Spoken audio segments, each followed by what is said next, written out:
the machete, cut the drama, to cut you like Jeffrey Dahmer. With my mom and a bomb, yeah, like Osama. Push a button, I push a nuclear button like Obama's terminating you, coming after you like John Connor's mama. I'm a nigga with no fear. Who the fuck you tryna punk, nigga? Crazy nigga must be on liquor. The extra shots is gonna get him shot. You ain't pool niggas walking around with a bulletproof the body suit. Fuck with a Latin nigga with a chip too. You underestimated the silence, dude. I silence you with the silence up. They finding you below the island dust. I'm civilized, half animal. I made your corpse now sleeping that. Deep water bury you way deep in that. Fuck porn out the liquor, I'll be in that. Yeah, I'm not my little Tony, but I'm an educator, humble nigga with a hood hands. Motherfucker, yo te plata con un montón. Wanna see Freddy Cougar, no me cojones. Mama bicho, got your shit in your pantaloncillo. Maldito palomo, hediondo, you smell like homeless toto. Say it love to my fofo. Po-po, call 911, the ambulance and the po-po. Can't believe what they see in the concrete. But try to bully me, they get dumb beat. Yo, let's go for the bully niggas, the crooked cops, the family court system, the whole judicial system. You ain't taking advantage of me no more. I made sure you feel it before, I don't breathe no more. Yeah, a payback, nigga lay back, nigga take that. Where the haters said I spray that. Better duck. Let me further introduce myself, Demolo, Dominican playboy, hustler, criminal. Couple of words to describe me, unbelievable. Heretical maniac, I'm unique, I'm unbreathable, undefeatable. I'm a winner, a sinner when I'm pushing when I'm in her. Yo soy un monstruo como sea, come mierda, cree mío, mamá verga. Anybody got a problem with me, you better be ready for show. Just get the body, better duck a motherfucker, got the chopper, better run, I better reload. Never thought this quiet, humble nigga got big cojones, now you know. I wish a nigga would, use a take a wood, I bury you in the woods, come on. I wish a motherfucker would. I wish a motherfucker would. I wish a motherfucker would. Test me. I wish a motherfucker would. I wish a motherfucker would. I wish a motherfucker would. I wish a motherfucker would. Test me. I wish a motherfucker would.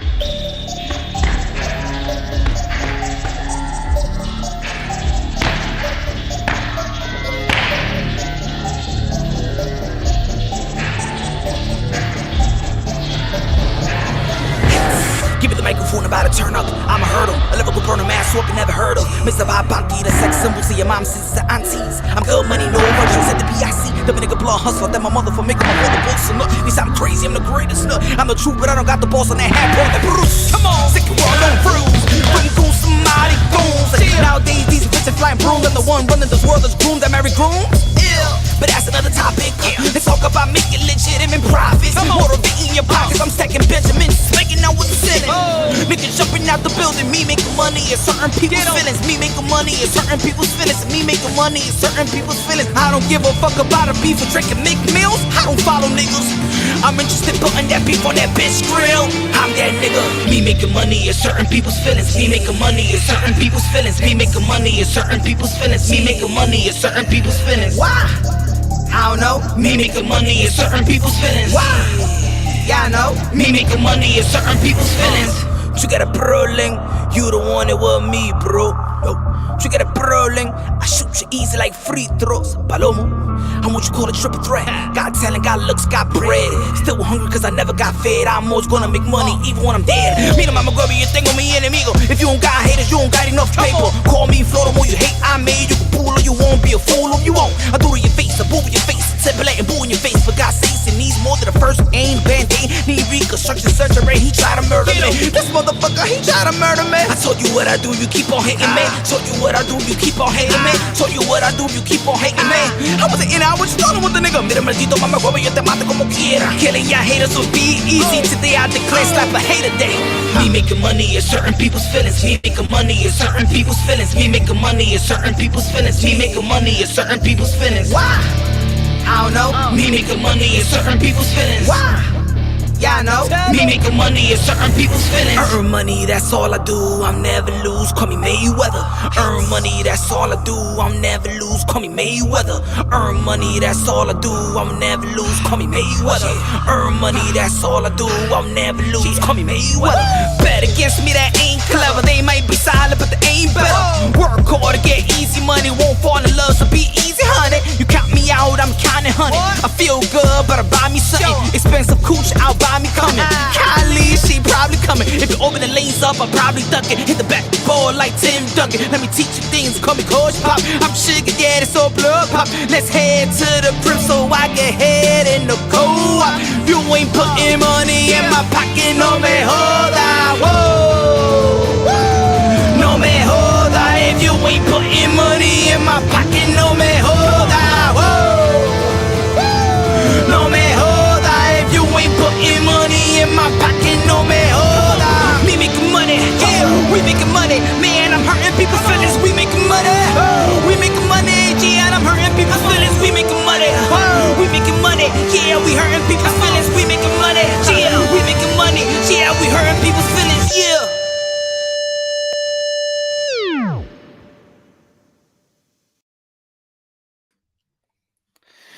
Yeah. You already know this is Pawn, Drunk, Boxing, aka Mr. Moo.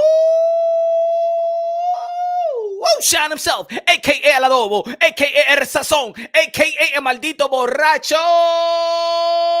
Dímelo, mi gente, que lo que, my friends, my family, everybody, motherfuckers. Ladies and gentlemen, the most dangerous boxing show in the tube. Y'all already know me, baby. Let's go. Let's go. Let's go. Good morning, good afternoon, good evening, wherever you are in this side of heaven. God bless you all. Smash the like button on your way in, damn it. Smash the like button immediately. Inmediatamente, coñazo. Smashy the like button, ladies and gentlemen. Let's go. Let's go. Let's go. Sissa in the building. Marco in the building. El Pacastrang in the building. Pat in the building. Marco. Let's go, baby. Let's go. Let's go. Let's go. Let's go. Ladies and gentlemen, you already know boxing is lit. Boxing is lit. April is a heat. It's a hot month. Ladies and gentlemen, you already know we already had Ryan Garcia. Ladies and gentlemen, we got this past weekend, we got Earl the True Spence, 3-belt holder, welterweight, unified champion. Man down his back. Strap season is in effect. Ladies and gentlemen, Earl the True Spence already broke the over the bone of Dennis Ugas, broke the over the bone of Kell Brook. You know what I'm saying? You know what I'm saying? This man is a dangerous man in the welterweight division. We're gonna be talking about it. Earl the True Spence is really the truth. Y'all already know Foster for beer. Y'all already know it's Happy Hour Thursday. Get your drink on. Where you from? Where's your county? Where's your state? Where's your city? Let me know where y'all from. Harlem, Watch Heights, New York City, Manhattan. Let's go, baby. Mr. Moo shot himself. Let's go. Ladies and gentlemen, boxing is lit. Boxing is lit. This weekend, we moving on to the heavyweight Bobby between Dillian Watt versus Tyson Fury. Tyson Fury, I already know, came with a good performance versus Deontay Wilder from Alabama. Dillian White has beaten Povetkin. Got his get back. Good matchup this weekend. Good matchup. And then the following weekend, y'all already know, man, one of the most anticipating fights that I've been waiting for. One of the most important, I think the most important fight, historic, Madison Square Garden, New York City. Amanda Serrano, the 7th Division World Champion, the knockout pound for pound queen of the sport of boxing, versus the undisputed lightweight champion of the world from Ireland, Irish, Katie Taylor. Let's go. Smash the like button, ladies and gentlemen. Smash the like button. I ain't playing around with y'all, man. No mediocre numbers. Let's go. Smash the like button. Let's go. I'm not playing around with y'all. Let's go, baby. The voice of the boxing. Let's go. I'm the voice. I'm the one that got the passion for the sport of boxing. I'm the one that got the delivery. I'm the most important motherfucking voice of the sport of boxing right now. Nobody loves the sport of boxing right now. You better smash the like button. Let's go right now. Let's go. I ain't playing around with y'all no more. No mediocre numbers. Let's go. Let's go. I'm the fuck out of here. Or I'm out of here. I'm fucking shut my channel down. Y'all better show the damn fucking support and respect that I deserve. Let's go. Smash the like button right now. Marco, Caesar, Kings of the Commonwealth. What's good? El Pacastrang. Let's go. What y'all drinking tonight? Playing around with these people anymore. Seeing there's all these boxing content creators. Don't got the passion for boxing like me. Don't love the sport of boxing like me. Don't cater to the modern day warriors, modern day gladiators like me. Y'all better fucking pay it. Y'all better fucking show support right now. Show support right now. Playing around with y'all no more. Putting family in the back burner. To put boxing in the front burner. Let's go. No more mediocre numbers. Let's go. Smash the like button. Let's go. Share the fucking live. Let's go. Let's go. Let's go. Let's go. Got it here, man. Support right here. Pat in the building. Jackie Hernandez in the building. El Pacastrang in the building. Put it right here, man. Tired of this bullshit right now. Nobody respecting the sport of boxing like your boy, Mr. Moonshine. Showing love to narrative pushes and shit like that. Let's go. Let's go. Let's go. Let's go. Let's get these numbers up. Let's go. I'm out of here, man. Let's go. Put it in your Facebook, put it on Instagram, put it in your TikTok, put it on Twitter, put it on your community and YouTube boxing. Let's go. Put these numbers up now. Now. 100. I'm giving 15 minutes or I'm out the fuck out of here. I'm out of here. Let's go. Let's go. Let's go. Let's go.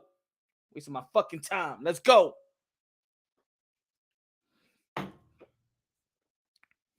Ladies and gentlemen, Earl the True Spence, Terrence Book Crawford is going to be in everybody's mouth. Everybody that loves the sport of boxing, that matchup is going to be on everybody's mouth until it happens. The pressure is on. Y'all already know that the dudes with the suits, Earl Spence team, Terrence Book Crawford's team. Let's make it happen. What's the names? What's your names? I want to know. Bomac, make it happen. Advisors, make it happen. Managers, make it happen. Network, make it happen. Let's go. Jackie was good. I would drink next time, D. I have to wake up 3 a.m. for now. And I forget, Caesar. Come on, let's drink right now. Let's go, man. It's Happy Hour Thursday. Don't leave me hanging. Let's go, man. Where the support at? Get your drinks on. Let's go. Happy Hour Thursday. Let's go. Let's go. Let's motherfucking go. Let's go. Punch Run Boxing in a motherfucking effect. Nobody got the fucking voice of boxing like your boy. Where is the support? Let's go. Let's go. I ain't playing around with y'all no more, man. I ain't playing around with y'all no more. Let's go. Where is the fucking support? Let's go. Smash the fucking like.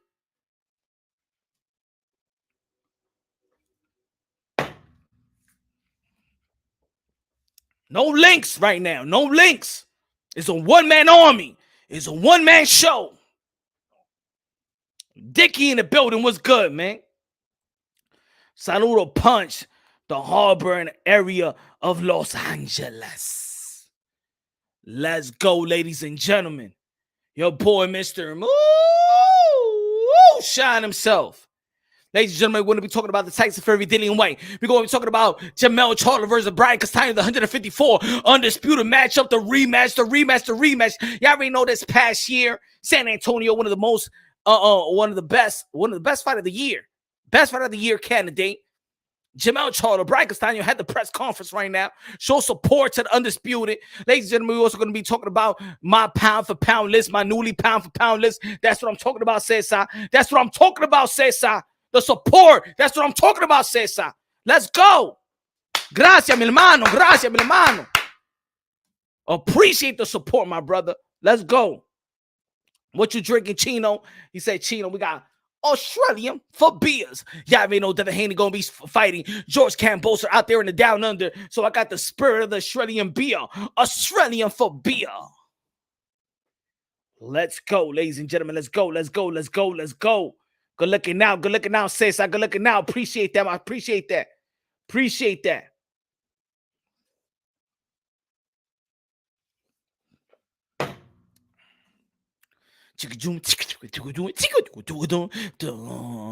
Who is the man that will risk his life for his brother, man? Punch! Yeah, can you dig it? Who the captain walks about? Who the getting on about? Punch! Yeah, can you dig it? This punch is a bad mother. Shut your mouth. But you know it's punch, but we can dig it.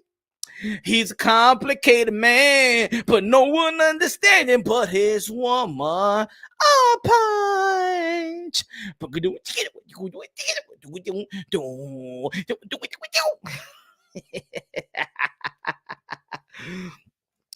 Pat Greedy in the building. What's good? Where can I hear that intro again? Pat Greedy. Hey, yo, I'm going to drop the mixtape, yo. Punch Run Boxing mixtape is going to come soon, bro. Punch Run Boxing mixtape is coming soon. El Pacastran, good looking out. Pat Greedy in the building, good looking out. El Pacastran.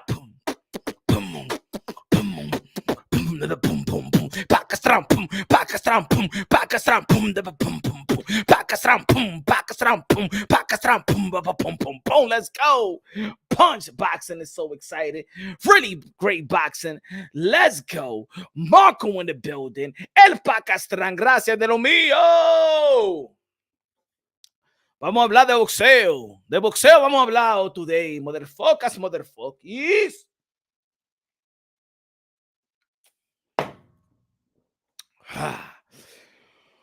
Woo!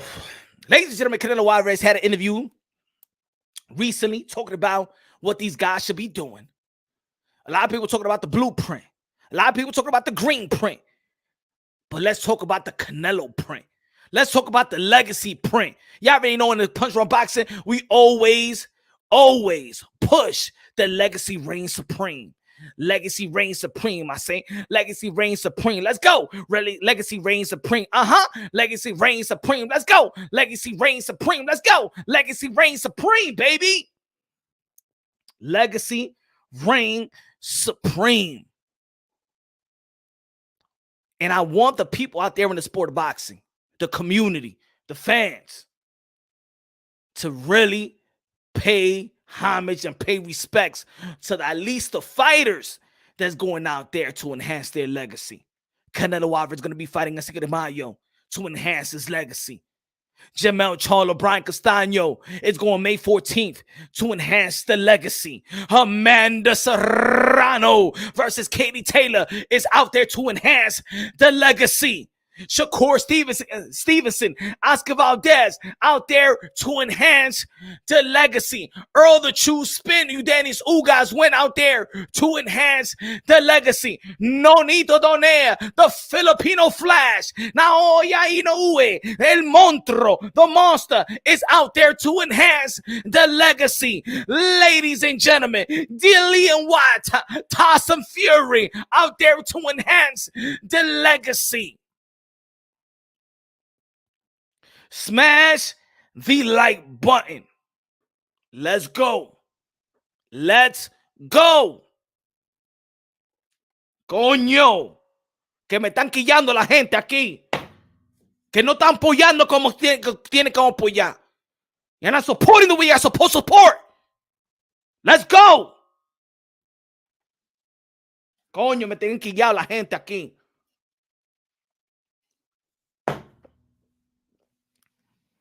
Everyone wants a piece of Nello meat. Hey, yo, pause. Pause.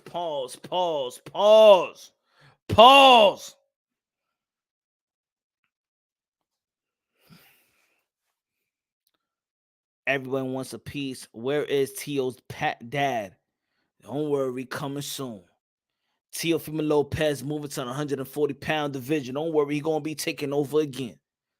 Don't worry, Teofimo Lopez will be taking over again. But a fight has not been announced. X-Shape form in the building was good, brother.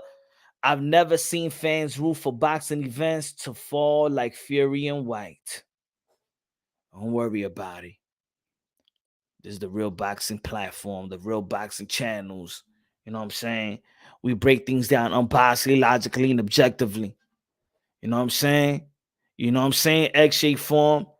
You know what I'm saying? When I'm talking straight boxing, people don't want to support, bro. When I'm talking straight boxing, people like entertainment, people like drama, people like punch run to go after everybody. And that's when I get the light on. When I'm paying attention to the sport of boxing and these fighters, these modern day warriors, you know what I'm saying? People don't want to share the light. People don't want to support. People like it when I go after people. That's what they want. They want drama. Punch, you need to bring Boo Boo Andre back. They need to give this guy a effing chance. That's what I'm talking about, Pakistan. You feel what I'm feeling. You feeling what I'm feeling. Shout out to Demetrius Andre out there training hard, moving up to the 168 pounds. Well, everybody else, they be like, hey, yo, they in the pursuit of greatness. They daring to be great. But when it comes to Demetrius Andre, ain't nobody paying attention. I get it, motherfucking haters. They're haters. That's what it is. When Demetrius Andre is going up in class and going up in pounds, you know what I'm saying? They don't be like he's daring to be great. But everybody else be moving up. They be like they daring to be great. You know what I'm saying? See, I compromise my subscribers. You understand what I'm trying to say? I compromise my followers. I compromise my viewers because I break it down biasly, logically, and objectively. I could speak good about Canelo, and I could speak good about Jamal Charlo, and I could speak good about Demetrius Andre. I could speak good about Tyson Fury, and I could speak good about Deontay Wilder. This is what you call unbiasedly, logically, and objectively. That's what you call unbiasedly, logically, and objectively. The only motherfucking channel out here pushing that shit. Let's go. Good looking out, Pakistan. The Boxing Combat Film said Devin Haney literally told Akai TV that Canelo was number one, pound for pound. Akaka TV trying to push some dumb ass narrative. Just give Canelo his credit. He's more powerful than Floyd. Will never be all the networks and on hold. You know? Canelo Alvarez is the motherfucking king right now, and everybody knows it. Out the sport and in the sport. Canelo Alvarez, the 4-division world champion, the super middleweight undisputed, the best resume, the cash cow, the pound for pound, number one, libra por libra, numero uno, King Nello, a.k.a. Cash Kello, a.k.a. Cartelo, a.k.a. Bathing, a.k.a. get the fuck out of here, man. Canelo Alvarez. They know who he is. His contemporary know who he is. Know what I'm saying? The haters know who he is. Forget about the blueprint and the green print. We leaving the Canelo print, the legacy print. That's what we pushing right now. The legacy print. Three belt unification mount. Now ya ain't no ue. No need to doner. 3-belt unification bout. Earl Spence. You Dennis Ugas. You know what I'm saying?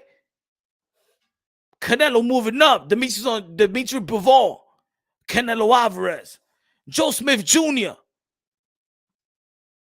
Peterbiev. Let's go. I'm not playing around with y'all no more. Not in this community.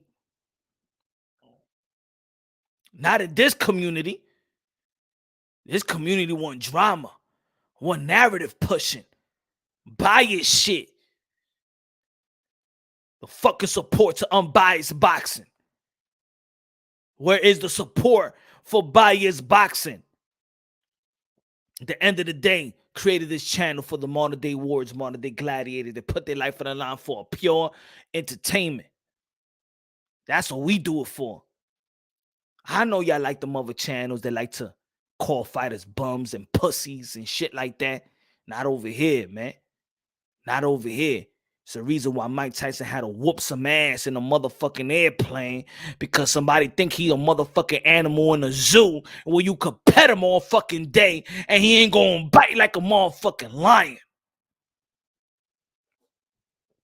Smash the like button. Smash the like. I ain't playing around with y'all no more. Motherfuckers want to come to the chat. Hey, yo, Punch, you heard what this channel say? You heard what this channel say? Well, guess what? Guess what? Them motherfucking channels got support. How about y'all support unbiasedly, logically, and objectively channels?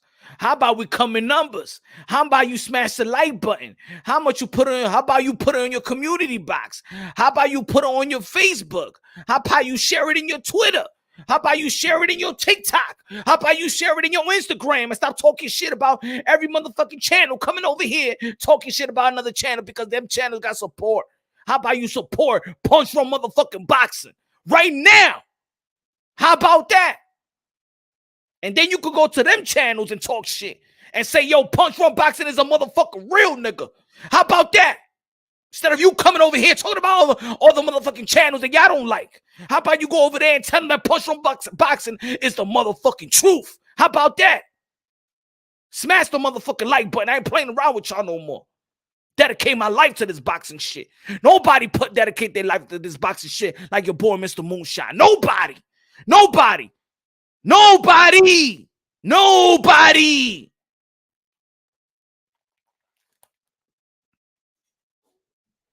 Let's go. Fuck this mediocre numbers, man.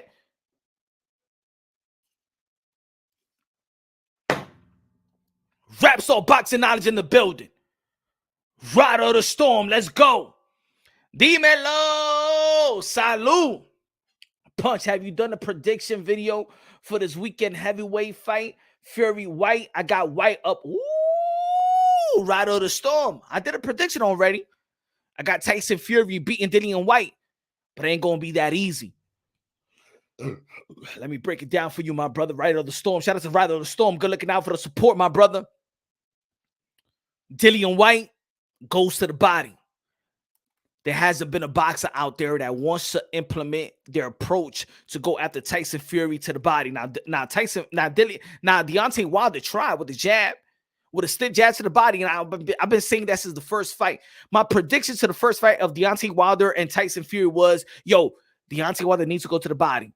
You know what I'm saying? Shoot that right hand to the body, shoot that jab to the body. You got powers in the right hand. That doesn't mean the right hand got to land in the chin. It could land in the solar plex. It could land to the solar plex, drop that arm down, boom, slow that man down. He likes to move to the outside, slow that man down, go to the body. I already know. Go to the body and the hell will fall. That's what I was saying, y'all.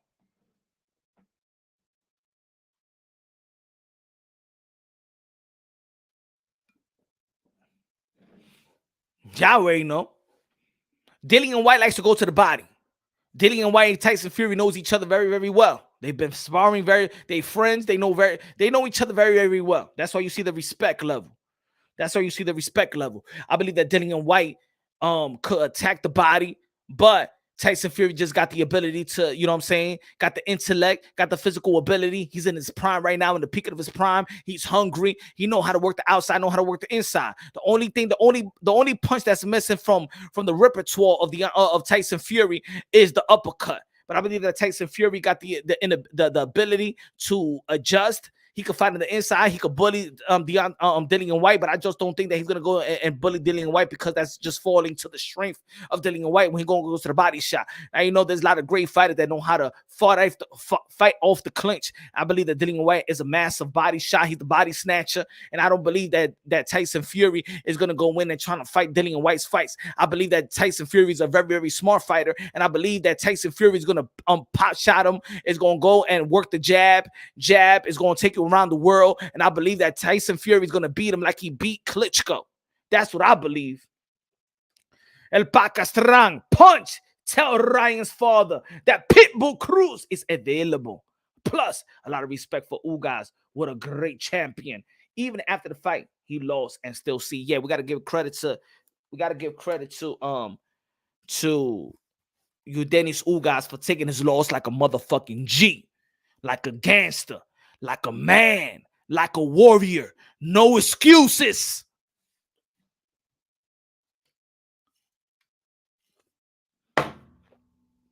Smash the like, man.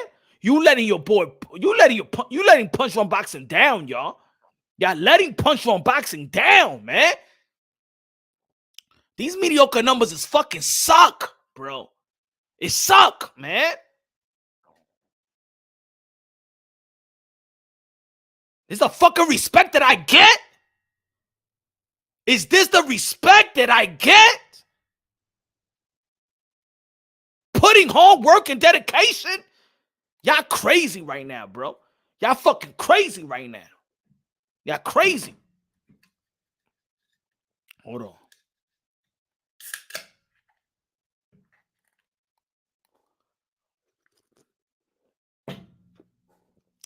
Good looking out. Bacastran. Hollow. Spence versus TBC. Ain't gonna happen. Al got plans. 2 versus Spence. It doesn't matter. I want to see all these guys go at it. You think there's a rematch clause for Tyson Fury? I don't think so. There's a rematch clause. Y'all already know that Bob Arum don't do the rematch clause. Y'all already know that. Come on, man. Stop with the fake accounts, man. Low lives, man. Miguel, drop like para el adobo, el sazón, the one and only punch. Where is Pancho? Oh, I haven't put Pancho in a long time. Hey, I haven't shown Pancho love in a long time, man. Then it's stormy. Then it's not a snow. Setting in me, hand him at the bone. Wait a minute. Screaming right out low.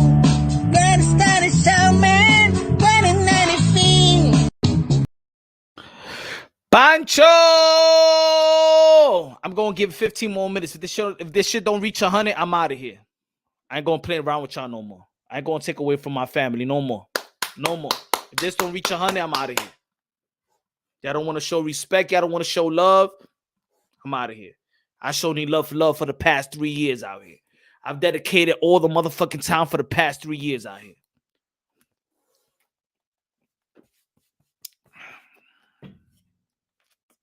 Giving it 15 more minutes. Why did you fake a car accident?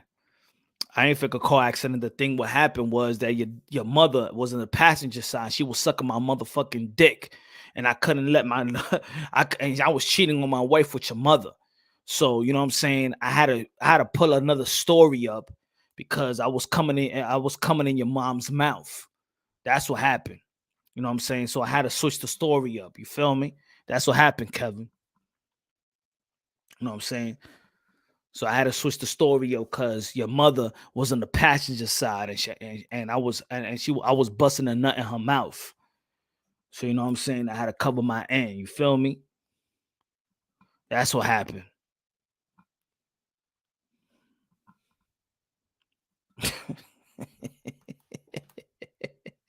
Smash the like button. You better come better than that. You better come better than that. You better come better than that. Where's the haters at? Where the trolls at? Where the haters at? Where the trolls at? I'm not your stepdaddy, so stop sending me some certified mail to take a DNA test, man. Stop sending me certified mail. Send a DNA test. I got a vasectomy. Where you at?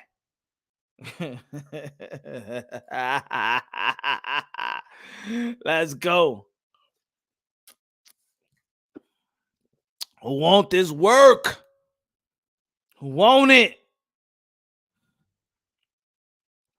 You say, I know you live in the Bronx. I don't live in the Bronx, motherfucker. I ain't the Bronx, motherfucker. I'm Harlem. Wash Heights. Let's go. Let's go. Who next? Who next? Who next? I work the chat. It's easy work.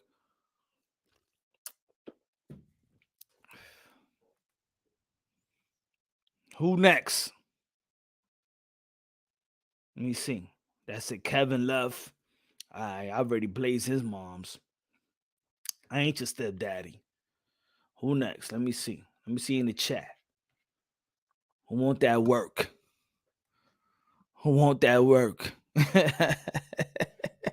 You know what's funny over here in Punch Run Boxing? Everybody know my fucking address. Everybody know my name, my government, my birthday. A lot of bunch of pussy motherfuckers can't do shit. Any them a motherfucking in New York, y'all motherfucking pussies as well. Y'all ain't gonna do shit. You haven't done shit either. Yeah.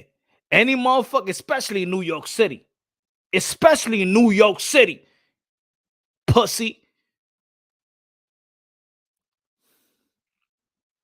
What happened?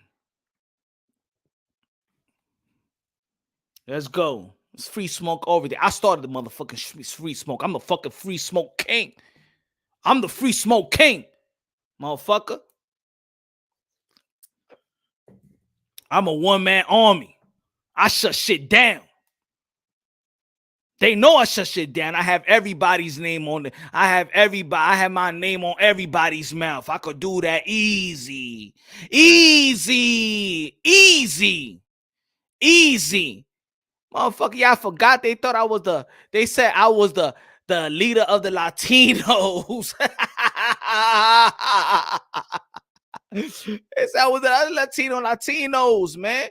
Tell you something about these motherfuckers and YouTubers and shit like that, man. They live a perception, man. I live a real life.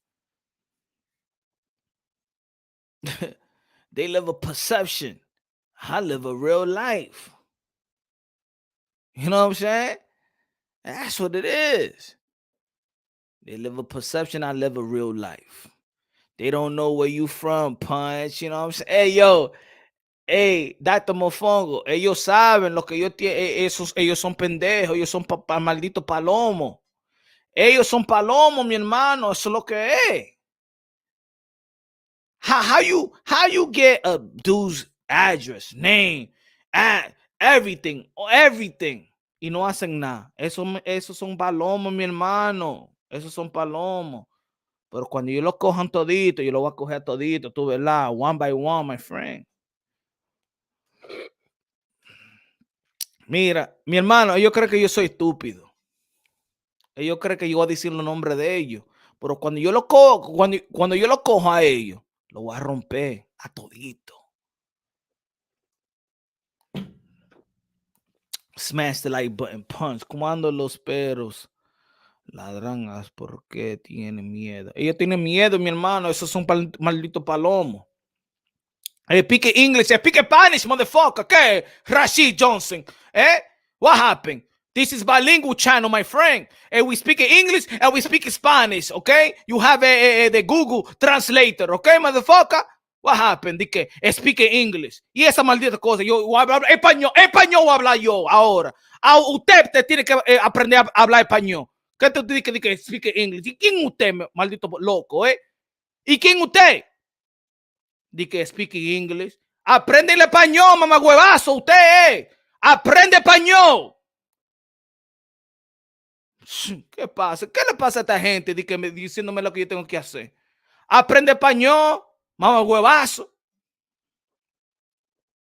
Palomo, sucio, mal parido. Báñate, sucio, viejo. Que tú hiedes a fucking Project Piss and Vinegar at the same time. Di que habla español, mira, habla inglés. Este tigre loco, Let's go, Danny Medina. You is Dominican. Mira, habla español, maldito palomazo, oíste. Palomo. Espera. El yumo de foca, palomo, sucio, viejo. Habla español. Habla español. Pendejo, viejo. Sucio, lávate la nalga. Lávate la nalga. Estúpido.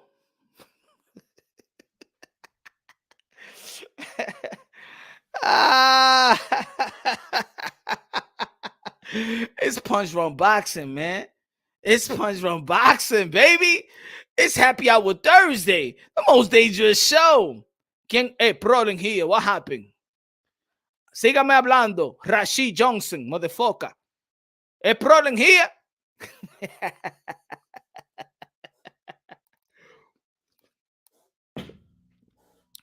Cepíllate los dientes, maldito palomo, sucio, el venado, cabrón.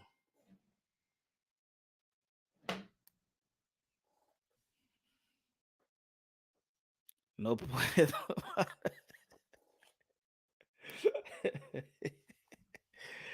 Estos tigres son locos, eso es.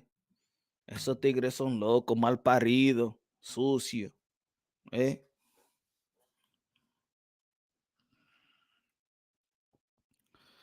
Being is Latinos in W and confined. Pull up in Atlanta. Cállate, maldito. I've been in Atlanta so many times, my brother. I've been in Atlanta 3 times in the past year. ¿Dónde es que tú estabas, maldito palomazo? Sucio, viejo. ¿Eh? Come to New York, motherfucker. Come to New York. Come to New York, motherfucker. ¿Ah? 115 First Ave, motherfucker. Ven para acá, estúpido. Mamá huevo, ven para acá. Que te rompo la madre a usted. Diga, come to Atlanta. ¿Para qué? Sucio viejo. Báñate, sucio.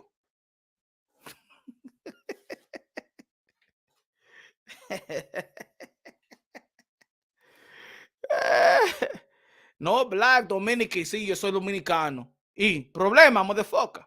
Soy dominicano, ¿y qué? Ven, ven para acá para Washington Heights y bring that bullshit that you say. No, Black Dominican, no, somos dominicanos, maldito palomo. Somos dominicanos. Machete, coño. You know he ain't coming no damn. Hey, Jason, I'm gonna tell you like this, man. Jason, my brother. All these motherfuckers in YouTube, all these dudes that ever said anything about me, they all pussies. All of them. Ain't nobody an open book like me. Ain't nobody is an open book like me on YouTube. All these motherfucking pussies, including the motherfuckers that talk shit about me from New York, they straight up pussies. All of them.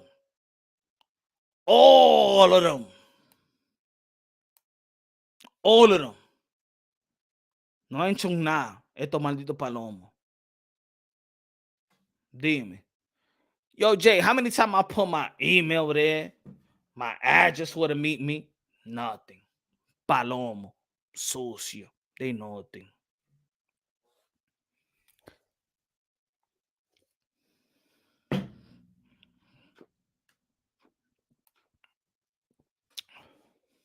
He said us Haitians will soon take over the Mira eso. Dímelo, Dímelo, mi hermano, ¿qué es lo que?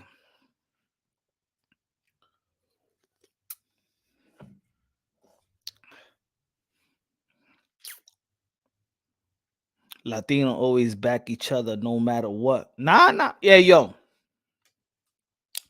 Latinos always back up each other no matter where you from. They can't do it like that. Nah. Yo, I'ma be real. The boxing account, not in YouTube, bro. Nah, man. Nah. Not your boy Punch. All these motherfuckers left me. I was fighting this war by myself, bro. Nah, my brother. I feel you, but not in YouTube, though. Nah, I'm a one-man army out here. I seen a lot of motherfuckers go at me. They used to rock with me. Nah, man. They some fake motherfuckers out here. They some pussy motherfuckers. They some snake-ass motherfuckers out here. Boxing account. Nah, they ain't no Latinos. Nah, they ain't the Latinos, the people that I know. YouTube is a whole different type of animals. A bunch of pussies out here, bro. Nah, it's a whole different world out here. Not in the streets. A lot of motherfuckers here in the streets. A lot of these motherfuckers here in YouTube, they get fucking snatched. They get fucking killed out here, bro. They don't play that shit in real life. That's why they play that shit in YouTube. Nah, man. Nah. I feel you, though. I get what you're saying. That's the real world. Over here, nah, these motherfuckers are snakes like hell, bro. Hey, motherfuckers, I put on, bro. Hey, motherfuckers, I put on, and hey, motherfuckers, I gave support. Some snake ass motherfuckers out here in YouTube. 95% of them, snake ass motherfuckers, pussy motherfuckers, all of them motherfuckers. Yep.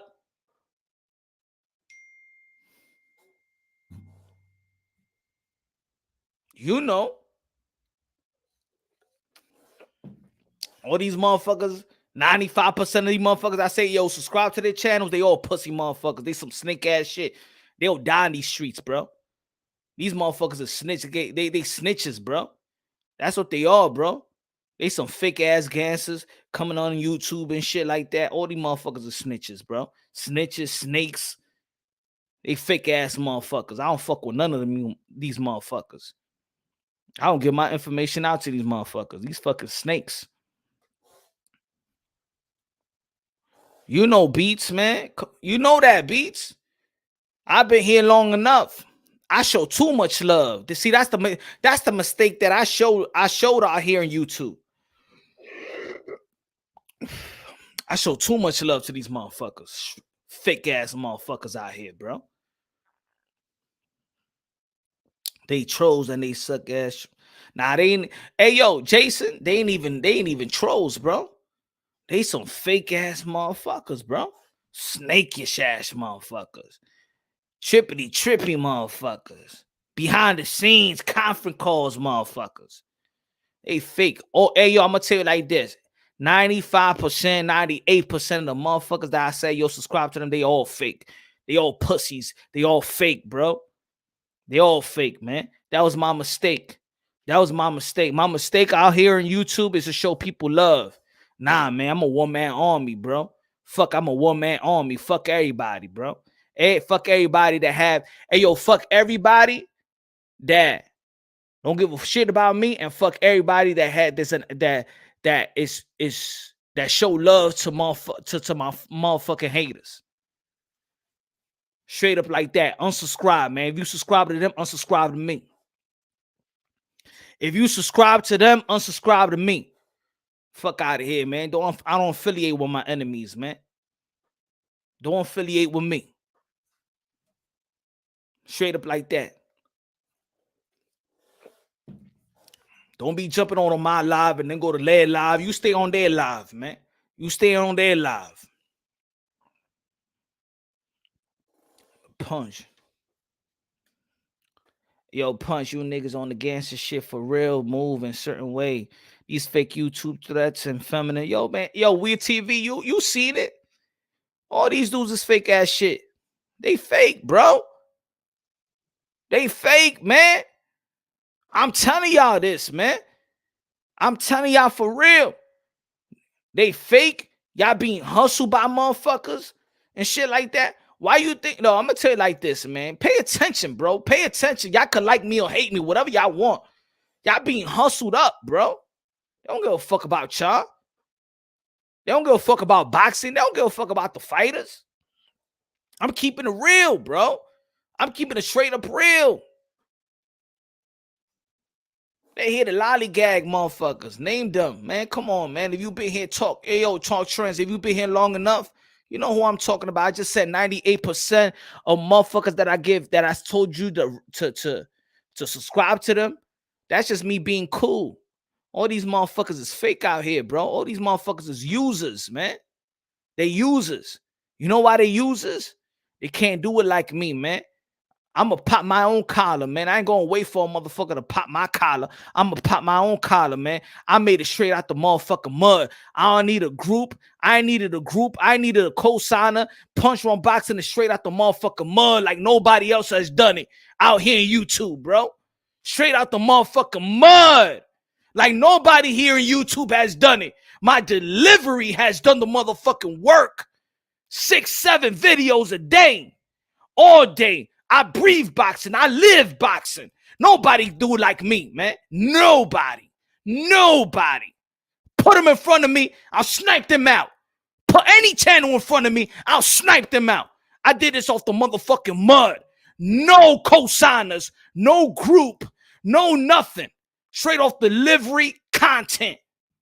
Boxing, baby. Boxing. Not munching off a fighter. Not saying, hey, yo, like, oh, Canelo, oh, yo, my Pacquiao, oh, yo, Floyd, oh, nah. I could talk good shit about Floyd. I could talk shit good about Pacquiao. I could talk great shit about Canelo. I could talk great about Demetrius Andre. I compromise, man. I keep it straight. I keep it real. You know what I'm saying? Motherfuckers can't handle this shit right here. You're about to cry now. Your mother about to suck my motherfucking dick and balls in the left nut, because the left nut is kind of smaller than the right nut. So I need her to swole that left nut up.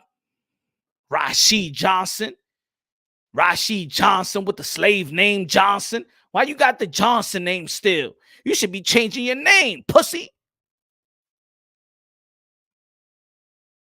You should be changing your name, pussy. Huh, Rashid Johnson? You got a slave name. Go to court and change that name, you motherfucking pussy. Huh? Who won't work? You should be ashamed of yourself calling yourself a Johnson. You should be ashamed of yourself calling yourself a Johnson, motherfucker. Your great-granddaddy raped your grandmommy, motherfucker.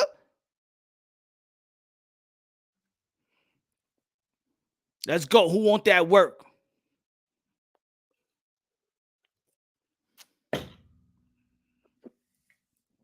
Who want that work? Yeah, there's the punch y'all want. I'm motherfucking king. I'm the king, motherfucker. I'm the king.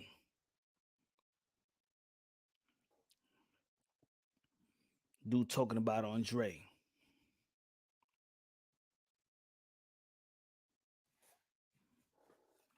Yeah, Foster forbid. Who next, man? I'm going straight off, man, but this is going to be a live shit off the chat. Fuck it.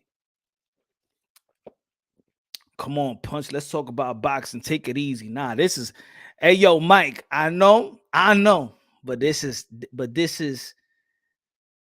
Happy Hour Thursday, though. Happy Hour Thursday is the most dangerous show. I want to talk about boxing, but I want to engage with the chat too.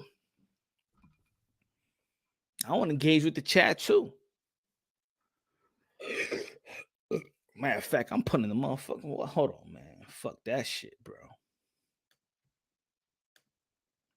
I'm putting the link up, man. Who want this fucking work? Shit, I'm putting the link up, man. Who want this motherfucking work? I'm about to roast a lot of motherfuckers out here right now. Let's go, man. Who want this work? Come on, haters, come in. He said, yo, Nikki said, I swear I never try to foster my life. I'm born and bred here. Hey, yo, Foster's good, man. Hey, yo, haters, come in. Pause. Damn, that guy stopped talking.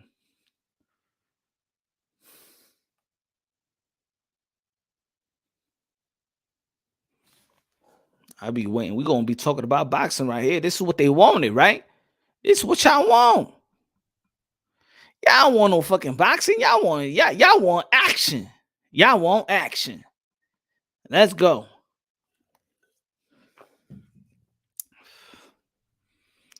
You wildin', Punch. Nah, I ain't wildin'. I ain't wildin', baby. I ain't wildin'. Front and center. All my haters, front and center. Who got the motherfucking balls right now? Who got the balls right now? All my haters, front and center. I send the link. Let's go. Get to work.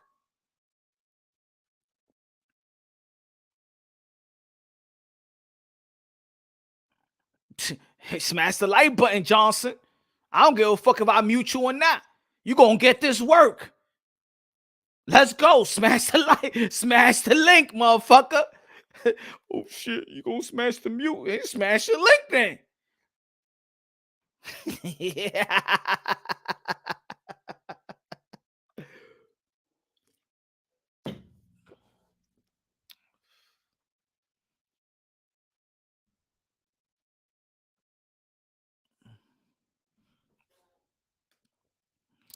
Kings of the Commonwealth in the building. What's good, man? He said, damn, Punch turned to Canelo.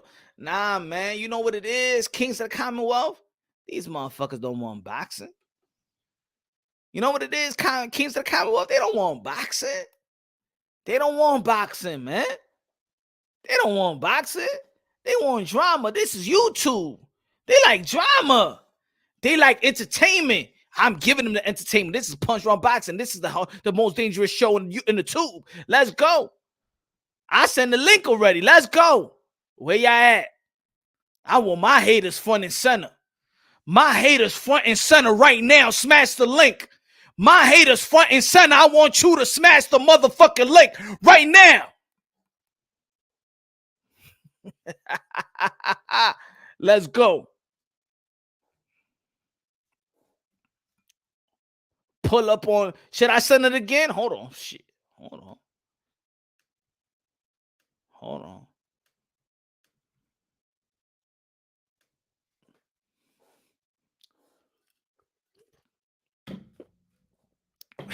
Let's go. On my haters. On my haters right now. Front and center right now. Smash the motherfucking link right now. Pussies. Let's go. VGG Juice, motherfuckers. Let's go. VGG Juice. VGG Juice.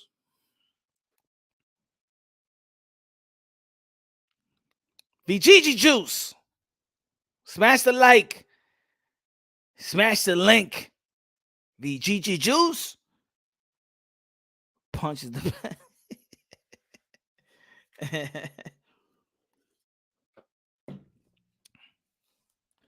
You don't want no smoke. Stop fronting for the people. Let me say, who this? Who this? Who this? Professor? Professor? You talking to me or you talking to a dude in the chat? Are you talking to Punch? Are you talking to Mr. Moonshine? Are you talking to el adobo, el sazón, el borracho, el pastor de boxeo? Say that you talking to a pastor. If it's to me, smash the link. Smash the link. Smash the link.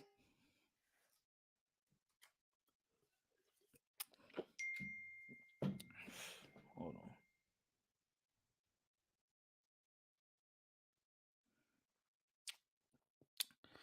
Te quiero que después de ti me acabaría la vida. Creíste que después de ti me mataría. Que vengan los palomos, palomo, vamos, coño, smash the link, let's go. I want my haters now, front and center. Coño, ¿a dónde que están los haters, man? ¿A dónde que están esos palomos? Smash the likey, smash the linky, motherfuckers.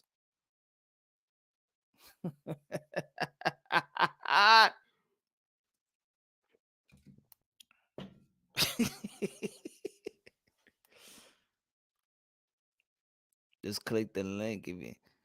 Díselo, mi gente, díselo a la gente. Es más de linky. Vamos. VGG Juice, motherfuckers. Let's go. Eso no es lo que querían a la gente. Oh, yo, Punch don't want to send the link no more. And yo, Punch, you don't send the link anymore. And yo, Punch don't want to have open panel. Toma tu open panel aquí, mimito, par de mamagüevazo, todito. Vamos. Vamos a hablar de boxeo.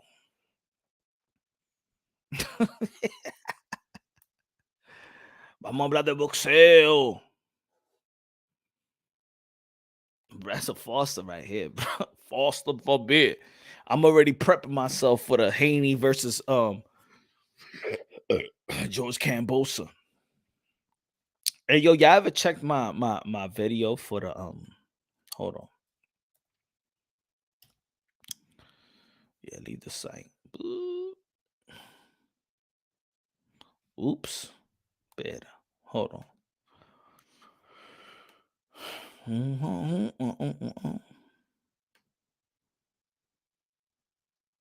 On the meantime, hold on.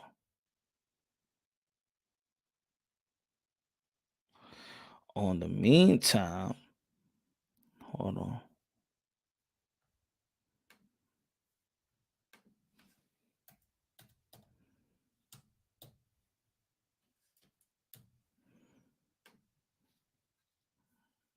Hold on. Hey, yo, motherfucker. Hey, yo, did y'all get my online course?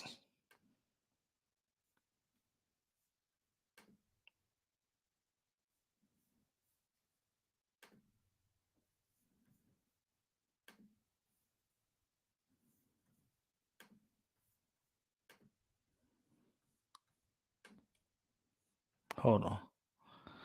Hey, yo, did y'all get my online course? Boom.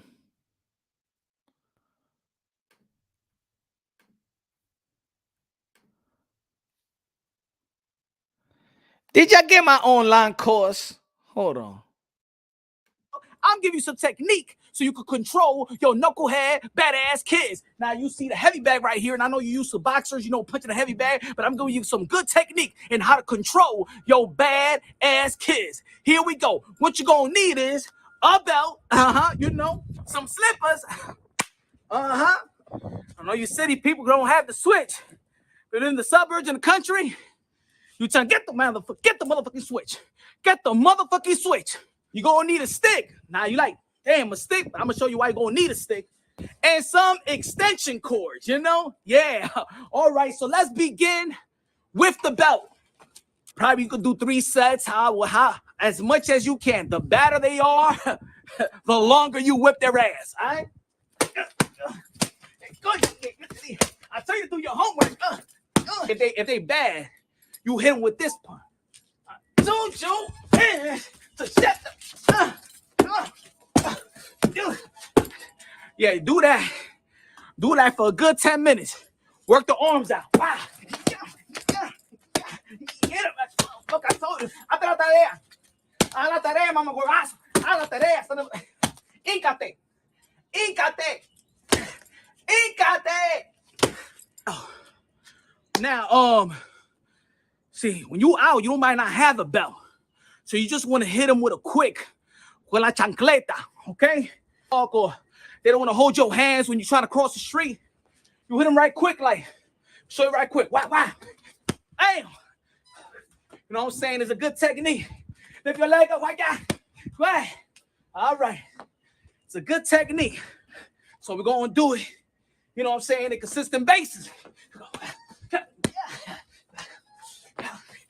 Yeah. Hold my hand. Hold my hand. All right, now let's do it consistently. I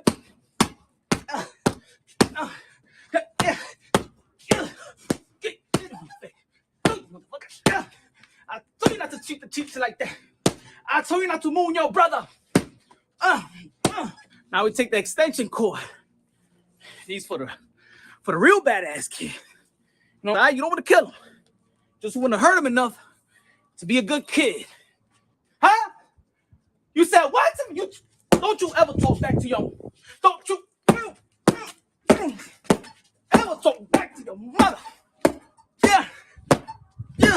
Now, these little badass kids like to run under the bed when you chasing them. And you might be in your upper 40s or 50s and your lower back problems, knee problems, but you got to work it out. You ever seen the Rocky movie when he's on that one arm push-up stand? Well, you got to work it out. I'll show you. All right. That's the move. When the kids run under the bed, you just poke the rib. Get out of the damn under the bed. Poke the rib. Yeah. Ooh. Yeah, work it out. Work it up. Pop the rib. Now you live in the country. You know how it is. You get the switch. Burn it out.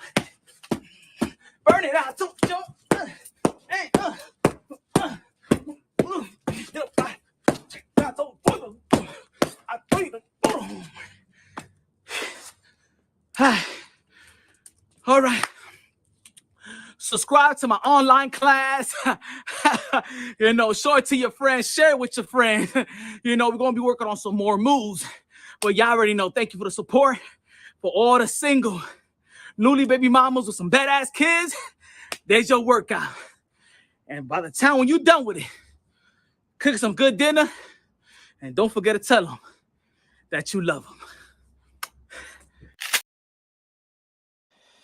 Ladies and gentlemen, that's my new online class for all the single baby mamas, newly baby mamas that have some kids that don't know how to discipline your kids. We bringing the old school back and how to discipline your child, your crazy knucklehead, crazy child, badass child. So that is my online class, and we're gonna be having some online class each and every week, at least once. So everybody, please watch the video, share it, and you know what I'm saying, give it to all the single baby mamas that, especially the young ones, that they don't know how to discipline the kids.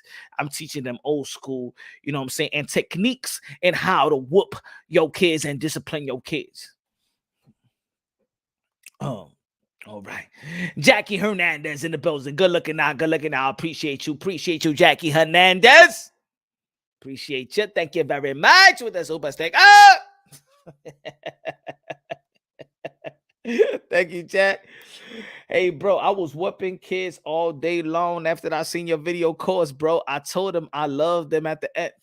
Hey, Chuck, that's what I'm talking about. You know what I'm saying? We just uplift. We just trying to show how to discipline your kids, because I know that the world is changing. You know what I'm saying? They trying to take the discipline away from the father and the family and stuff like that. They trying to weaken the man and weaken the parenthood. But you know what I'm saying? My course is going to help, and I'm glad, Chuck, that you copped the course and, you know what I'm saying, implement it into disciplining your kids. Thank you very much. You know what I'm saying? I hope it worked. I hope he's behaving.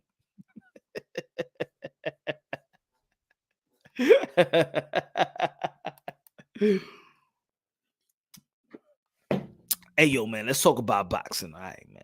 Ain't nobody want to smash the link, pussy motherfuckers. Let's talk about boxing. I just proved to y'all a lot of punani, a lot of Vijiji juice over here in YouTube. Now,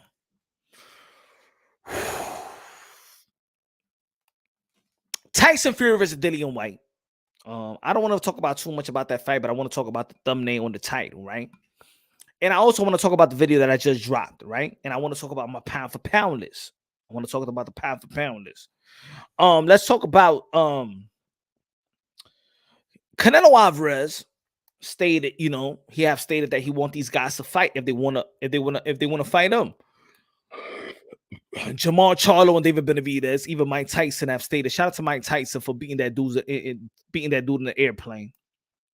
Smash the like button, man. Hey, yo, smash the like button, man. I mean, for real. Like, this is, I understand, you know what I'm saying?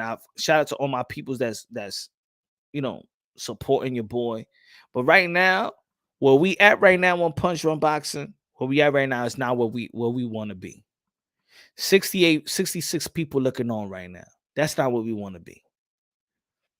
That's not what we want to be. You know what I'm saying? That's not what we want to be. I know they scared.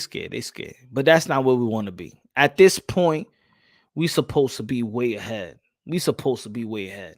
At this point, for me, this is disrespectful numbers. The work that I put in, this is disrespectful numbers. I'll be real. I don't sugarcoat shit. Even people gonna be like, hey, yo, you see Punch Drunk talking about it? Nah, this is disrespectful numbers right now. This is totally disrespectful numbers.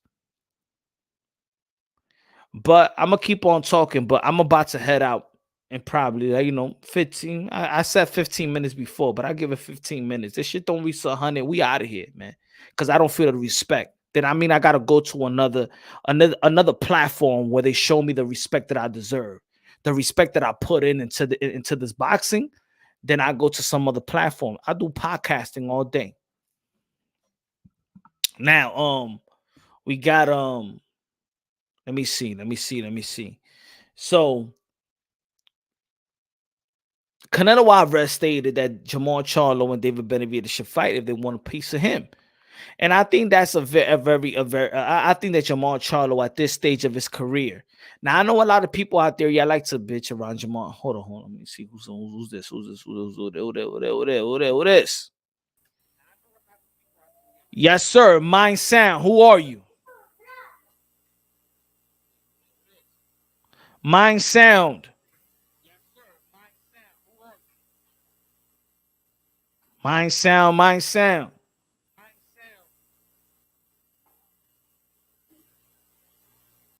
I guess you don't want to talk. Hold on. Sorry. Mind Sound says sorry. I can't hear you, Mind Sound. Try to time in back. My brother.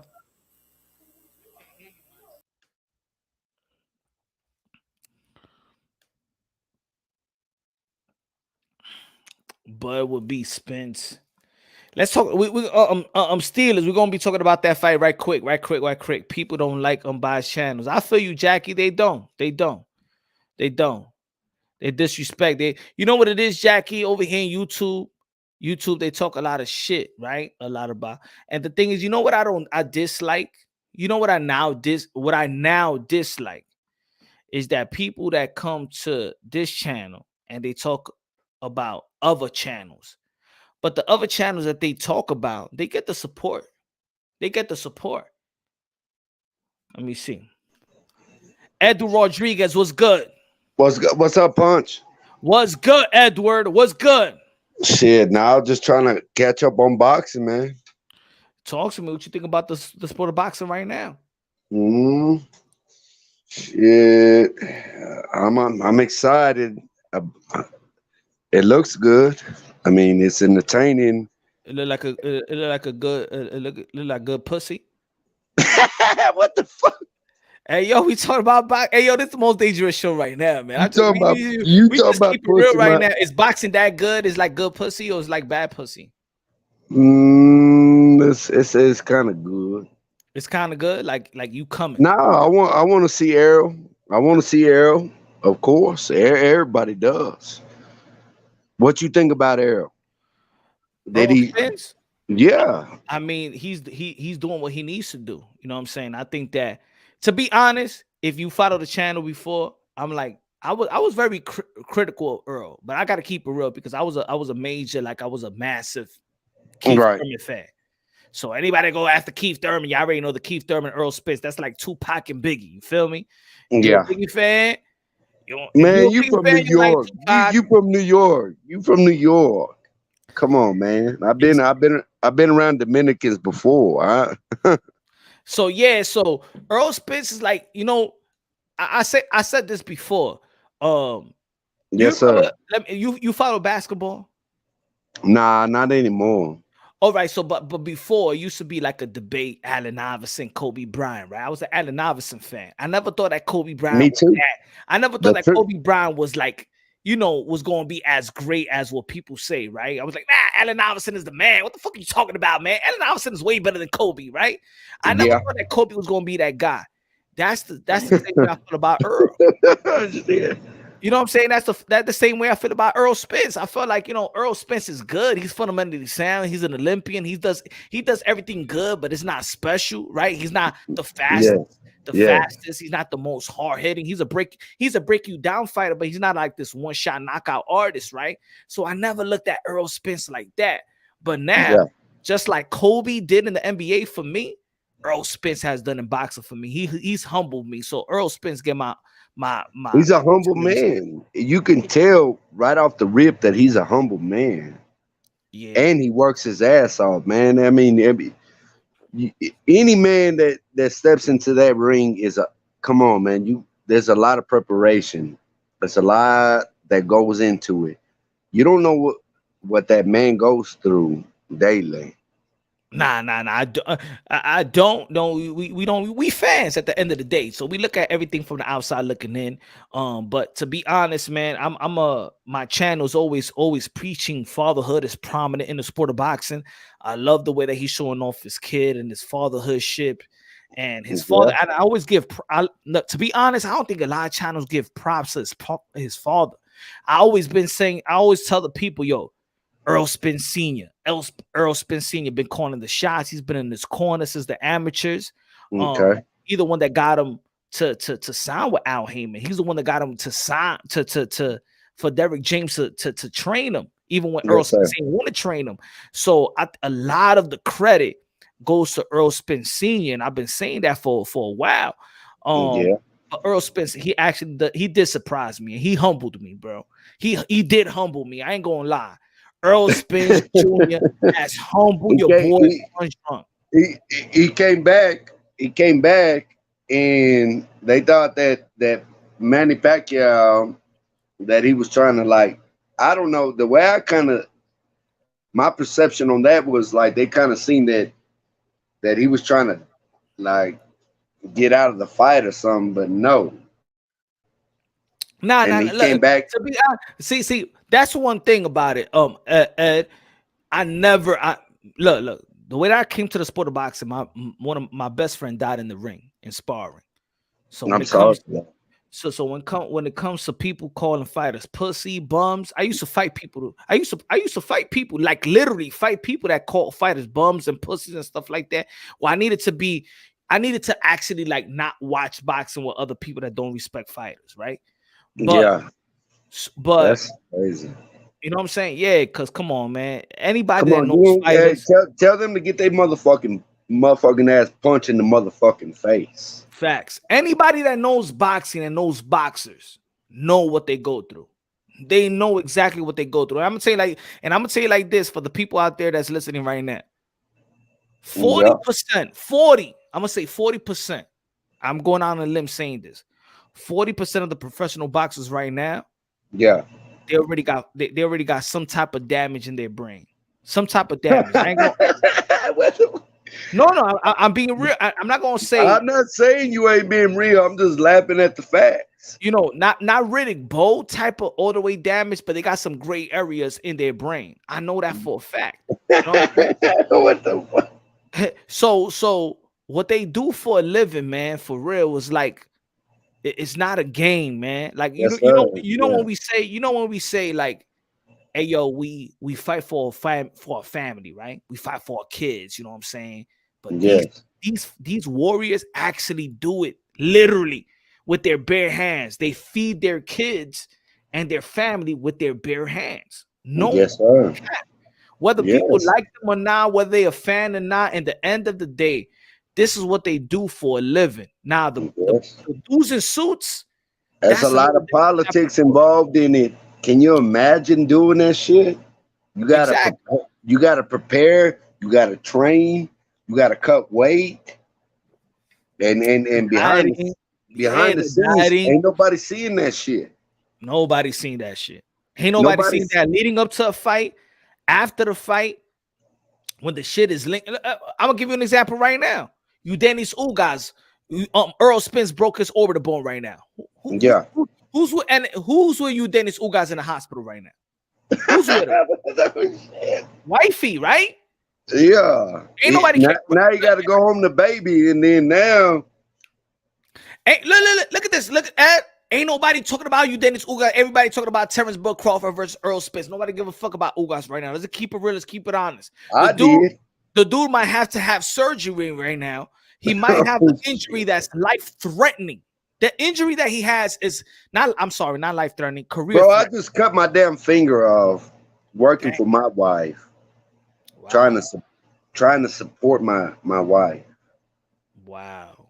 Yeah. See, people understand that shit. And then after that, Ed, somebody calls you a bum with your person. How you feel about that? You know what I'm saying? Like they don't know. That's Ed, whether people like my content or not, the reason why I created this platform, this content, is to preserve. Yeah, you got good content. You had like right or wrong, right?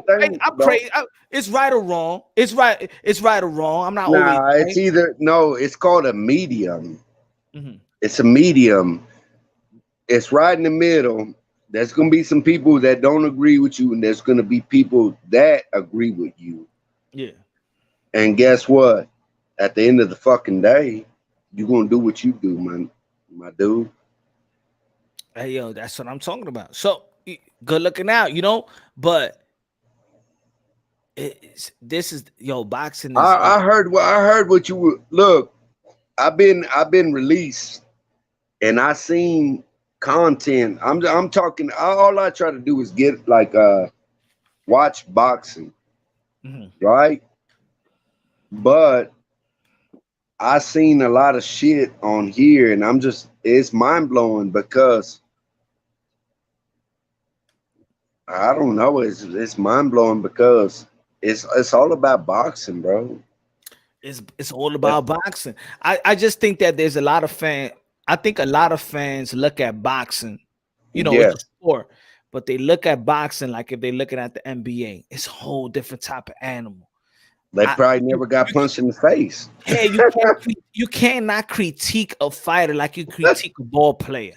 Like a ball player, he twists his ankle, he's out for a week and a half or 2 weeks.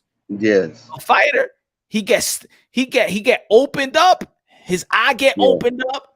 You see, motherfucker, you seen what the fuck is his name? Badu Jack. Yes. Okay, his fucking forehead was cracked open. Ain't no fucking timeout. Nah, ain't no timeout in boxing. You got 1 minute, and the cut man has to close that shit up. Hey, yo, motherfucker, man, on a paper cut, man, I take a timeout for the whole fucking day. Yes, that's. Give me a paper cut, man. I'm taking the timeout for 30 minutes. Give me a band-aid. You know what I'm saying? These fighters. I hate when people be like, four professional fight. I mean, 4 amateur fights, and I had a capillary busted in my nose, and I lost a fight. I ain't like that shit. Shit, that's how it is, man. People be like, hey, yo, I don't like fucking bleeding, man. Shit, my nose is breaking. And put it this way, though. People just think about the elite fighters. But what about that fighter in the gym that get his nose broken and then he gotta find his own insurance to fix his nose? Yes, just sparring.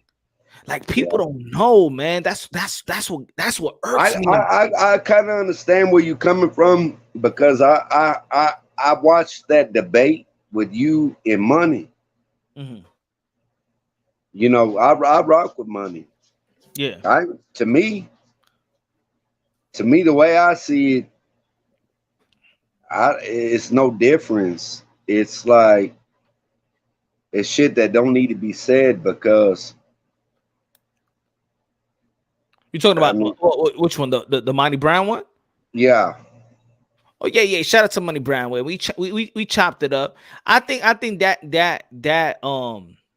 he ain't doing nothing to nobody. He's putting his opinion, his synopsis on whatever needs to be said in boxing. Yeah, the good thing about it, man, we chopped it up on the back end, and you know what it is that it's like I said on that same live. What I said is we all come from different type of cities. You know what I'm saying? And I come from New York City, right? So New York City, he's from St. Louis, ain't he? I forgot what he was. I don't want to be mistaken, but yeah, he's from St. Louis. So let's say I'm from New York City, so I'm a melting pot. Like I'm raised with everybody. But I want to hear this one. I want to hear this. But I also know that other cities, like black and white, are segregated. So that's why on that full live, I said I'm coming from a New York City perspective. Yeah. I come from a melting pot. You weren't lying on that subject. Yeah, of course. I mean, think about it. Come on now. Look. You were pretty. Look. To me, now that I came from prison 10 years, now I'm looking at the whole scenery. Things have changed. And it's getting more racist. You know, to be honest, bro, I don't know. I mean, it's not a right or wrong answer, but I say this.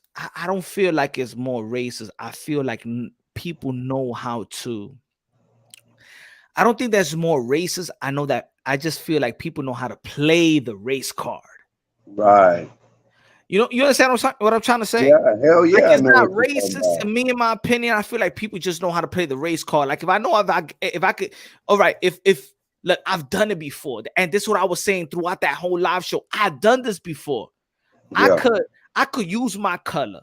And I could be like, hey yo, you ain't stop for me, or I ain't get what I want. Hey yo, you ain't give me this because I'm black. Oh, you shit, feel me? Man. I could play that card. Here we go. You feel me? So that's what I was trying to say. It's not racist, but it's become in society where I could play that card. They're giving me that card. You know what I'm saying? If you don't stop for me, if you don't hold the door for me, you know what I'm saying? It's always been like that. You know, I took sociology in college. I think everybody should take that shit. That's good that you took it, but I wish everybody takes that shit. I think that's the most important curriculum in I college. took sociology in college, but guess what? At the end of the day, I took the streets first. That's the best sociology class anyway. Mm-hmm. I took streets first. Mhm. I took streets first. I had to learn the hard way. Yeah. But now But I heard what you I hear heard right, what what you you I hear heard what now. you I heard what you were saying Mhm. to Money. He's like, you had a good argument, and I fuck with Money hard. I fuck with him. I don't fuck with no one else. Like when I wait for my bitch to come home. Yo, you know what it is? This is what it is, right?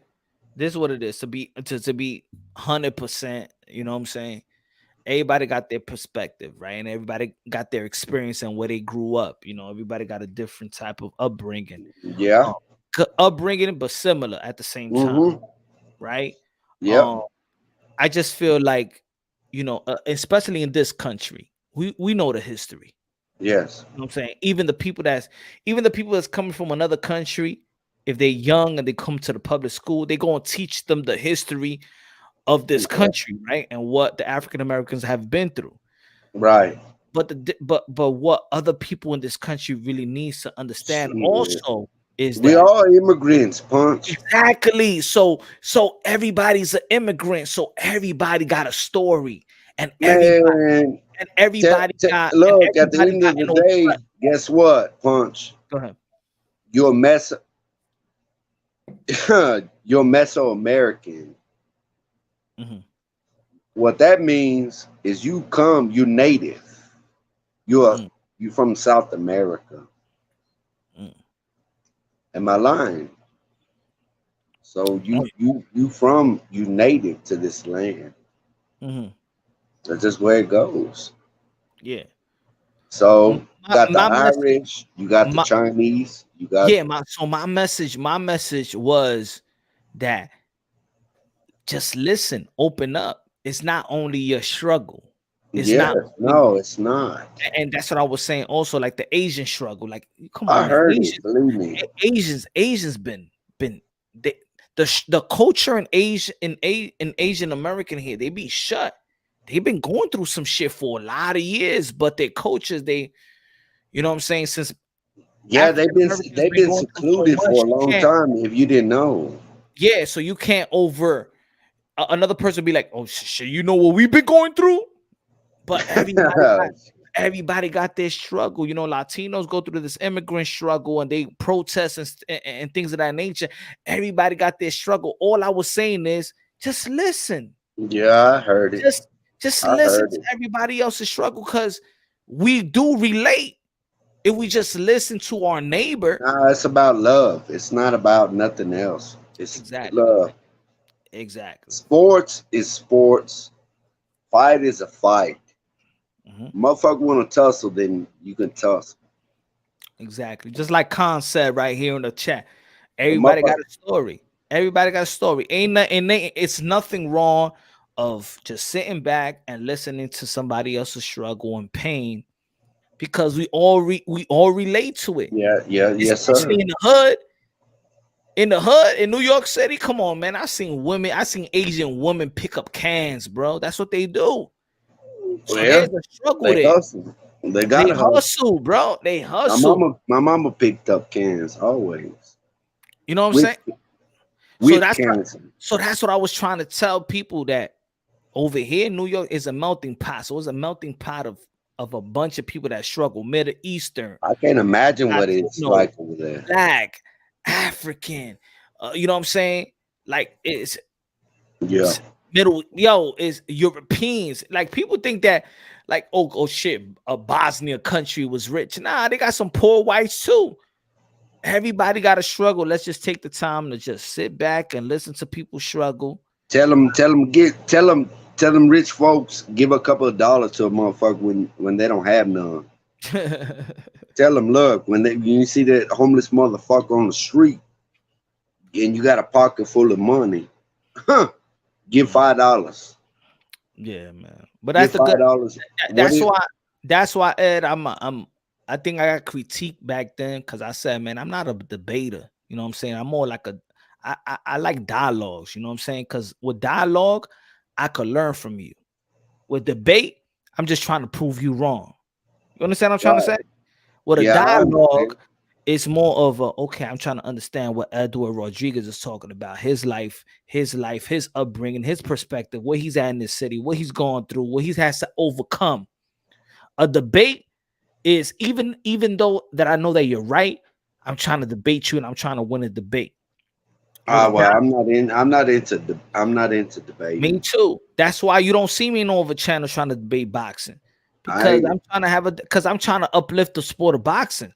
I am not trying to say, put it this way, right? A person would be like Earl Spence, Book Crawford, right? We all talking about that matchup, right? Let the best man win. Right? But a debate, now let's say I got Bud and you got Earl Spence. Right. And we're debating, right?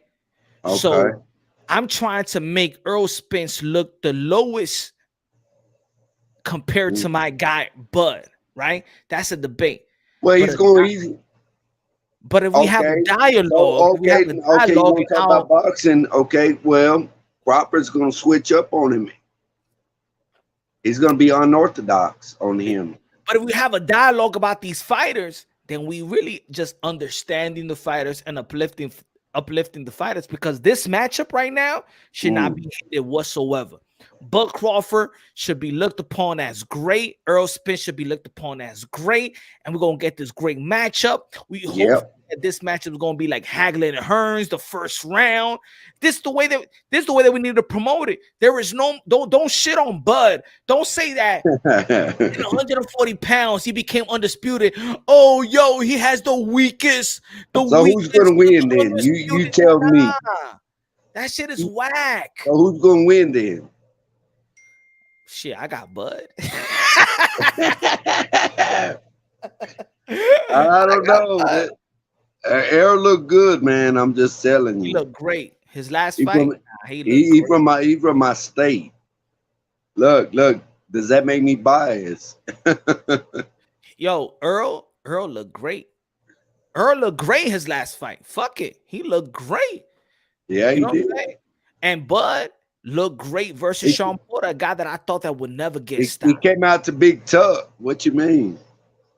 I thought nobody was going to stop Sean Porter. Now I could say like, yo, Sean Porter could be outboxed, but I ain't think nobody going to stop him. I didn't thought that Kenny Porter was going to throw in the towel on Sean. His daddy did that on Sean. The guy that's you know what I'm saying, that's his reputation is that's the most conditioned boxer of this generation. That's his reputation. That's Sean Porter's reputation. Yeah. So for him to throw in the towel and get stopped, it's like, yo, that's. But would you be mad if your daddy threw in the towel? He said you ain't got it no more. Nah, in the beginning, I'm like, you know what I'm saying, looking at it as a fan point of view, but then listening to Kenny Porter and then listening to Sean Porter, then I understood. You know what I'm saying? Look, in the end of the day, nobody knows their son like their father. Ain't nobody know my son but me. Ed, I'm gonna put it this way, right? My son played ball, right? Yeah. I gotta see my son play ball because my son also has asthma, right? Yes. His coach don't know his mannerism or when he might be going through some asthma attack. I need to go to my son's game. I know my son if he's good. I know my son if he is 100%. I know it. I don't need to like overanalyze it. I know my son mannerism. You know what I'm saying? But why you don't let him learn the lesson then? But and that's how I understood Kenny. You know what I'm saying? He knows his son. I would let him. No. I understand because I was the same way. I was like, yo, I would let Sean rock, but I can't neglect also the feeling that he knows his son and he felt like during the training camp, he felt like he didn't go all out. And then Sean Porter, and this is why I humble myself on that sense. Sean Porter said the same thing. Yes, sir. He said the same thing that his dad said. So, you know what I'm saying? Even though that us as fans, we selfish. Yeah, I'm not getting my damn head beat in by no motherfucker. No. What the fuck? At the end of the day, this motherfucker Arrow gotta go home. I mean, yeah, he gotta go home. Any fighter that puts their life on the line, whatever they're doing, they need to go home. Let me ask you this question though. Okay. Let me ask you this. Did you hear what Derrick James said? Who? Derrick James, Earl Spence trainer. He said that Kenny Porter was having a power trip with his son, and the reason why he stopped that fight was to let his son know that he's the one in control. He's the one with the power. What do you feel about Derrick James' statements? I don't know. It's kind of iffy. That's how I felt. Kind of iffy, like if that's his place to say. Yeah, we already touched on that because I don't know, man. They say daddy knows best. Well, how in the hell you don't know? You think you know, but shit, you don't know what that man's feeling in the ring. Yeah, that's the way I see it. See, I agree with you on that. See, I agree. I was the same way. Like when I heard Derrick James say that shit, I'm like, damn, Derrick, damn, is that your place to say? Nah, you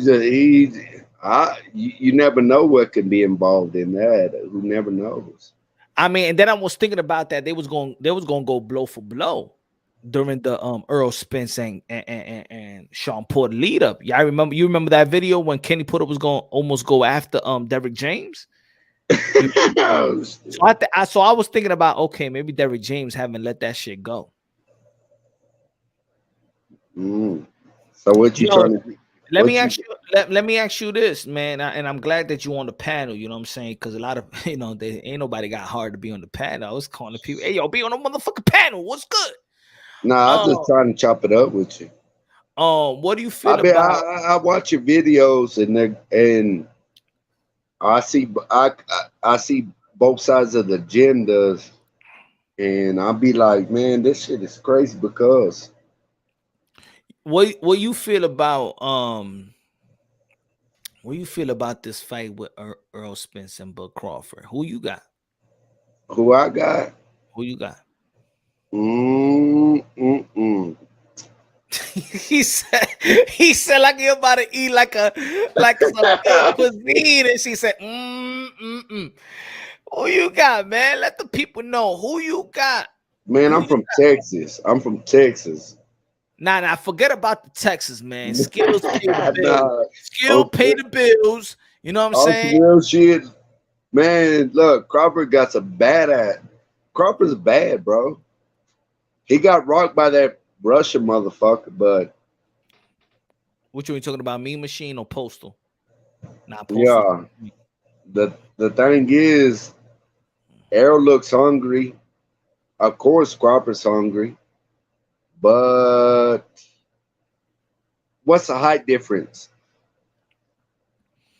I think Earl Spence is 5'9". I think he's 5'9". I think that got a good jab. He goes to the body.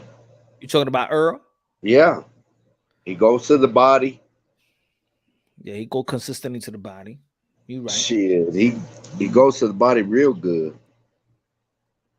I don't know. I mean, I'm going if I had to bet my house on it, my little bitty house. I'm going for Errol. You going for Earl? Yeah. All right. That's cool. All right, this is what I say. You let me know if I'm wrong. You let me know. You know what I'm saying? I just want to see. Hold on. So I just want to see. You just want to see the fight. I want to see it whenever Crawford switches southpaw. That's what I want. I say this, and you could stop me where you feel like I'm going. No, I got you. All right. Earl Spence got a consistent jab. Double the jab, go to the body with the straight left. He does that consistently. Very predictable. Very predictable. He's an Olympian. He's Olympian. Fundamentals all around. I think he does everything good, right? I don't think he's the fastest dude. I don't think he's the powerful dude, but I think he does everything well. I think his output, his volume punching is more than anybody else since Manny Pacquiao in the welterweight division. I think his motor, his engine is top of the line. I think his engine is Chocolatito's engine, meaning that he's going at it from the first round to the last round. He's just he's a motor. He's like high volume punching. Ain't nobody stopping. He's a machine. He know how. I didn't mean to. No, go ahead. He knows how to swim. When you go in deep waters, guess what? Not too many people can do that. He has a lot of athleticism. Hold on, talk to the people. I'll be right. Talk to the people. What you think? Who you think? Let me take this quickly. Hold on. That's what I see. I don't know. He's determined. He's a determined man.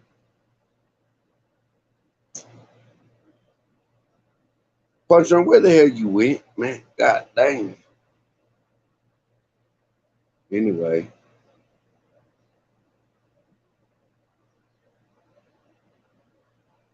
Everybody have a blessed day and y'all be blessed. I don't know. It's almost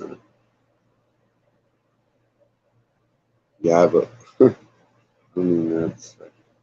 Punch, where the hell you went?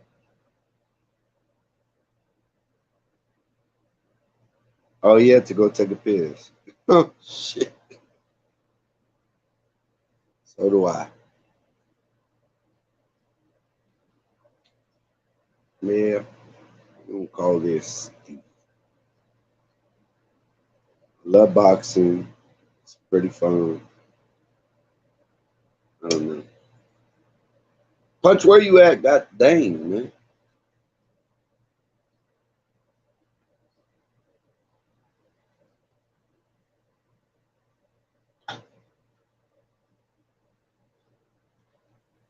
Let's see. I'm back. You back, Punch? Yeah, I'm back. But you had to go take a piss? I had to take a licky lick, man. What? Hey, yo, man, I'm checking. Hey, yo, look. That's one. That's two. I'm done. There's another one. I'm opening another one, man. This is happy. Shit, I'm about to open one. What you talking about? So I say this now. Buck Crawford. Intellect and physical ability is causes they at the highest level. You know, I can switch it up. Orthodox right. southpaw. Right. I think his timing is right. I think he's got power on the back foot, in which I believe that Earl Spence, he's only a come forward fighter. I don't think he got power off the back foot. I seen versus Kell Brook. I seen 7th round versus Danny Garcia that when you throw combinations, Earl Spence got the high guard. And when you're trying to throw some combination on Earl Spence off the high guard, he usually covers up, then try to throw some combinations. So Earl Spence, in my opinion, only works great and is very effective when he's actually going forward. Yes, sir. Kind of weak off the back foot. He needs to sit down on his punches so his power could really play an effect. And I think you know what's so underrated nowadays in boxing. A good pivot. Yes, I think that I think that Crawford got that down pack. His pivot game. Yes, he does. A good pivot, and left and right. Yeah. What's the most essential thing in boxing? It's your jab. I say jab, but it's also footwork because that's the first thing you learn. It's footwork. The first thing that you learn is footwork. Yeah. Hold on, Ed. Your rap All star right. boxing knowledge. Is that you, the man from the UK, London? What's happening, my brethren? How you doing? How's everyone doing on the chat? And subscribers, what's going on? Great. Justo, let me sing Justo Chavez. Is that Justo? Hey, yeah. Hello, can you hear me? Yes, sir. Oh man, what's up, Punch? What's up, Rap Star? What's up, Edward? This is my first time talking to y'all. I mean, I've been following you, Punch, for a while. You, Rap Star, and I mean, if y'all want to cook, man, we'll talk about boxing, man. I love boxing. I watch it. I hear God you all the bless. time, but I just never like get into the chat rooms and stuff like that. So this is my first time, so I'm kind of nervous a little bit. Don't be nervous, man. Don't worry about it, man. I just get nervous because sometimes when I let people in that I don't know, they be showing some dick Say pics and shit personal. like that. So We were talking about that earlier. Look, that man is about to have his first professional fight, right? Okay. So you have to be calm. Right? No, he's talking about the panel. He ain't talking about the first fight. Yeah, but it's kind of a similar situation. He's nervous. Oh, okay. That's on No. Justo. He's saying that this is like your first fight. You know what I'm saying? He's kind Nah, of nervous. He going nah, to the bro. Lions Den, punch on boxing. You know what I'm saying? Nah, bro. Nah, I ain't nervous at all, man. I ain't nervous at all, man. You just said you were nervous. I was- Oh, shit. I He ain't- did, nah. Justo, you did say you was nervous though. No, I said I'm nervous because this is my first time actually Okay, talking. so you contradicted yourself. No, I'm nervous because this is my first time actually like on a panel. I've never met Somebody Punch. panel, This is my first time. you know, but I'm not nervous in boxing. I mean, I was a amateur boxer, you know, back in '99. I don't know if you're Punch. I don't know if you remember who's Ricardo Juarez from Houston, Texas. Actually, I'm from Houston, Texas. Shout out to Houston, man. I gotta go out there, man. You know, I don't know if you know who's Ricardo about to be in Juarez San from. Antonio. You know Juan Diaz. Nah. Juan Diaz from Houston, Of Texas. course, I know Juan Diaz. Juan Diaz. Yeah. Juan Yeah. Diaz is the man who was trying to call Manny Pacquiao at one time. He's the one that fought Juan Manuel Marquez. Paulie Malignaggi. He also. Shout out to DJ Screw. And Yeah, he Juan and Diaz, the bull. yeah, David, yeah. Juan Baby Bull Diaz, something like that. Yeah, Yeah. you're right. Yeah, I know who he is. He Juan Manuel Marquez. It was Yeah. he fought him 2 times. The first fight was actually a nice fight, really nice fight. Juan Manuel, he knocked him out, you know. And no, I think they went to the 12th round actually. And the second fight, Juan Manuel knocked him out. Since y'all on the panel, and I thank y'all for joining the panel. You know what I'm saying? Justo, Rap Star, Edward. I already heard what Edward has to say, but I want to ask Rap Star and then Justo, who do y'all got? Earl Spence, Terrence Crawford, and why? Go ahead, Rap Star, and then Justo go after. Actually, you know what, Punch? I want to hear Justo. Justo's always in the chat, so let him go, and then I'm gonna cook in a sec. Look, after what I seen with Ugas, I got Spence. You know, because this guy, what he did to Ugas, what I seen, I was like, man, this guy was a non-stop fighter. He put the pressure and he just never stopped. When you fight somebody that always comes forward and does never stop, it's very difficult to beat him.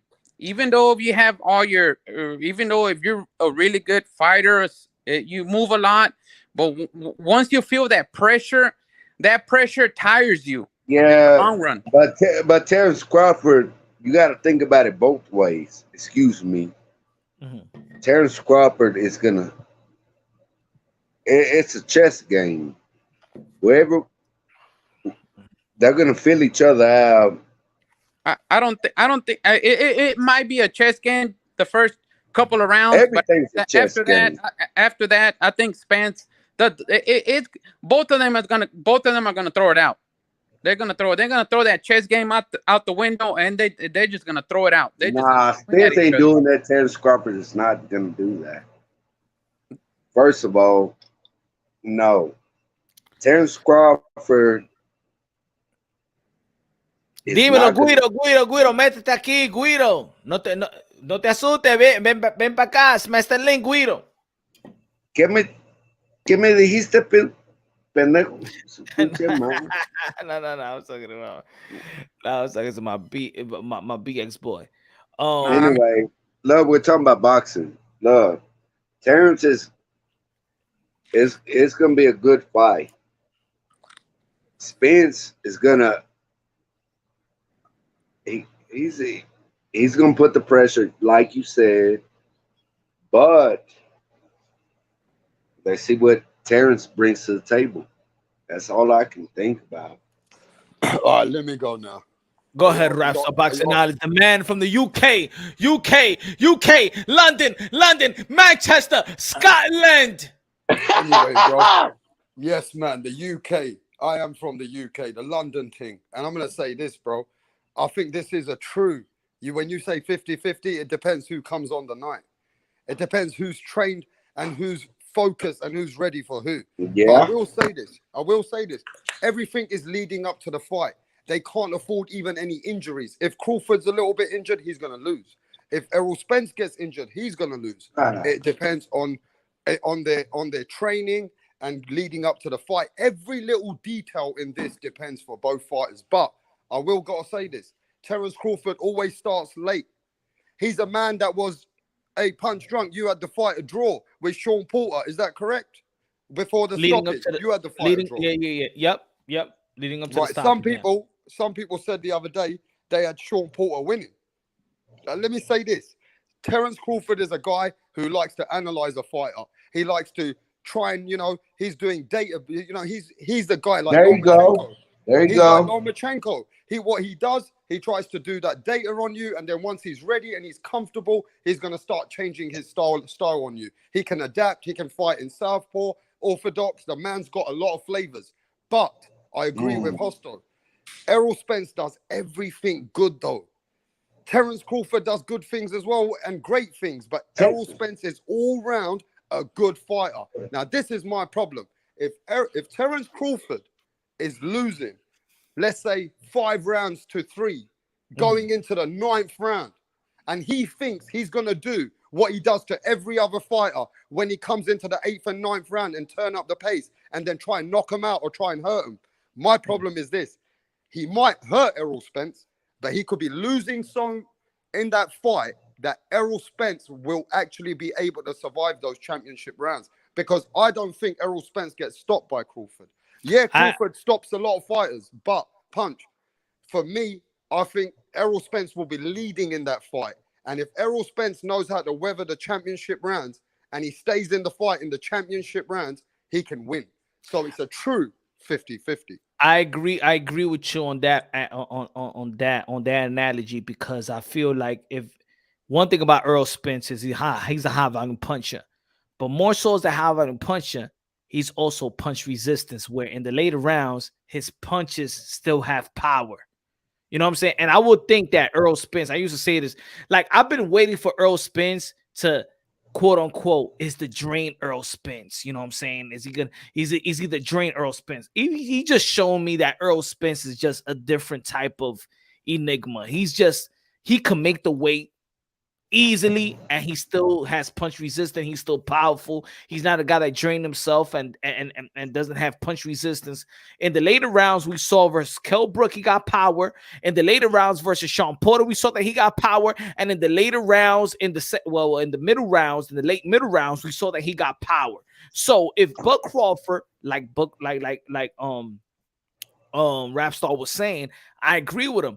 If Buck Crawford starts off late, like he's done in the past, and think that in the end, like in the beginning of the championship rounds, he's gonna just up his punch count or up his power, I don't think that's gonna do nothing with Errol Spence. I think Errol Spence has a chocolatito motor. He has an engine like no other. I think that Errol Spence and Chocolatito has the best motor engine of all of boxing. Punch, let me ask you a question. Who's going to sell out more, Canelo versus Bivol or Spence. You tell me. I think still Canelo will sell more. I think he's, I think he was still and it's going to depend where he at. Like if Earl Spence say I'm going to go to Texas, come on, man, he sold like fucking 70,000 with fucking what was it, Callum Smith or Yeah, but Nah, I think I think the Crawford and Arrow's gonna sell out more, bro. yeah, I think For some reason. I still don't think so. The only dilemma between both it's in these guys, Dallas, bro. if it is in Dallas, but it is Earl if I'm sorry, Crawford going to sign a contract where I'm going to fight Earl Spence in his home ground. Is he going to sign that type of contract? But if he does, but even if he does, I still don't think so, because not because of Earl Spence. Look, not because of Earl. Hold on. Let me say this. Not because it's Earl Spence and Bud Crawford. Is that Earl Spence and Bud Crawford don't sell the fight? If now I'm gonna say this: if they have that type of camaraderie, that type of back and forth like they did one time, like when they saw each other, if that's the build up to the fight, it's gonna be massive. But it's gonna have to take fucking Bud Crawford to open up, start talking shit. You know what I'm saying? Like he did when he met Earl Spence. If that's the build up to the fight, it's gonna be massive. It's gonna be massive. But if these guys gonna be on some humble shit, like this, Earl Spence gonna be like Snuffles, like Sesame Street Snuffles, Big Bird best friend, and just be too humble and quiet and not start a fucking fight. That this shit ain't going 70,000. But if these guys act the same way when they met each other and go at each other, it's gonna fucking sell. Crawford, Hagler, Burns, let's go. Check this shit out. Look, it looks like David versus Goliath. This motherfucker is moving up his weight. He got to eat like a motherfucker just to get up to fight that motherfucking big motherfucker. Nah, this ain't no. Nah. That's David versus. No, it's not. That's not David versus Goliath. Yeah, it is. Nah. No, it's not. Nah. That was Mikey Garcia versus Earl Spence. That's the same shit. No, it's not. No, That ain't the same shit. Why it's totally a different fight. This is have you ever, Terrence Crawford? Man, have you ever gained weight? This is 50-50. This is a proper 50-50. That's a David chosen Goliath. Bro, what okay, look. He's 168. The other man's 175. Come on, man. Yeah, but I mean, yeah. Canelo and Bivol. How can I say the way Canelo is moving? I mean, you move up and down weights like that, bro. Good luck. Really, boxing hardcore fans, that's not the way that we want to see him move. You know, I know he's doing great things for his legacy, which is great. Great, okay. Great. I mean, how are you going to see somebody coming down and moving up and then? Yeah. Well, you do it then. Hell. I mean, he's not picking the. No, you do it then. Opponents. I mean, it's facts. I mean, that is a fact. You do it. He's a really good fighter. I'm not gonna lie. I mean, dude, do you see what his opposition is? No, I see. I mean, okay. Well, no says pendejo. You know, I see what he's doing, but you know, all right then. I won't. I'm not. It ain't easy. I'm not getting. I won't give him his props all the way. I'll tell you that. All right then. I won't give Canelo his props because I see what he's doing. It's okay for his legacy, but you know, it's a hardcore. So who do you want to see him fight then? Mexican? No, I mean if he wants to. All right then. Who do you want to see him fight? If he wants to stay up there at 175, right? Huh. He's after something else. Yeah, I know he's after for in a way. I think Canelo doesn't even care about his fans. I think for me, all he cares about is himself and his legacy. He don't care about his fans. He don't care about what we want him to fight. We want him to Who fight. do you want him to fight is what I asked. We wanted to fight Charlo. For me, I think he doesn't care about our fans. He doesn't care, you know. Which He's kind a king. He don't have to do that. Like I think that Canelo. That's crazy. I think that Canelo understands that his fan base is very loyal to him. I think it's getting to him already because they interviewed him today. Actually, High Five interviewed him today, and they asked him that same question. Nah, he should look. You know, I've been around motherfuckers like that a lot. What he said. They asked him the same question. Hey, you know, what about you fighting people that your fans want you to fight? You know, it's not about you. It's about it's about him. And what does his fan? Who does his fans want him to fight? Everybody want to see him fight Benavidez. Everybody knows it. Yeah, I know exactly. You know, that's what the fans wants to see. You know. It's not about you. Look. Let me talk, man. Let me talk. I feel like as a fan, I want him to fight those kind of people. Yeah, everybody does. What did Spence do? What did Spence do? He went up there and he was like, I want to fight Crawford. That's what the fans want to see. It's not like that no more. Canelo's moving a different route. Where I don't. In my opinion, what do you think? But he's going through legacy, and I know what he's doing. Which is fine. But he feels like he's not paying attention to the fans. What the fans really want to see. Oh, it's so easy, right? I think. Well. To be honest, I think it's kind of split because you couldn't even get on this damn show. Hold on. And you were nervous. This man got to get on the main stage, bro. No, hold on. So it don't take me that long, dude, to get unnervous. Hold on. So okay, let me ask you this: are you a Canelo fan? Who, me? I do like Canelo. Who, me? No. Justo. Are you a Canelo fan? I like Canelo. No, but you're a Canelo fan, like a Canelo fan. I like how he fights. Yeah. No. I'm just. If you want to say I'm a Canelo fan, yeah. I do like him. You can say I'm a Canelo fan, but I'm not I'm not 100% and screaming and wearing those Mexican flags or none of that. But I do like the way he fights. So who do you want Canelo like as a fan? Because you're explaining that as a fan, who do you want Canelo Alvarez to fight? I just want him to shut people up. That's it. Oh, see, you hear this shit? Right. So for me, that's okay. See, I like Canelo, right? I think I'm the same way. Like I'm a Canelo fan, but I'm a fan of everybody. I'm a fan of a lot of fighters as well. But I feel now this is my opinion as a Canelo fan.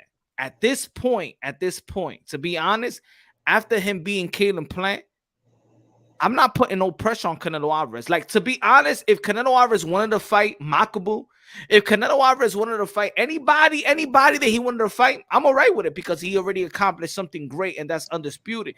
I understand the sport, and I understand that you can get your easy pickings after a big accomplishment. You know what I'm saying? It's a career. It's not like fighting hard after hard after hard. No fighter in the sport of boxing did hard after hard after hard. No. It's a career at the end of the day.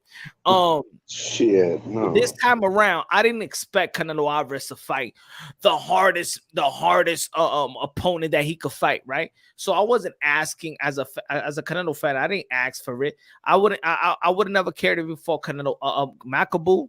I would never cared if he fought Benavidez, Charlo, Demetrius, whoever next. I would have never cared. Now after that fight, let's say the next fight, after the next fight, then I would expect something.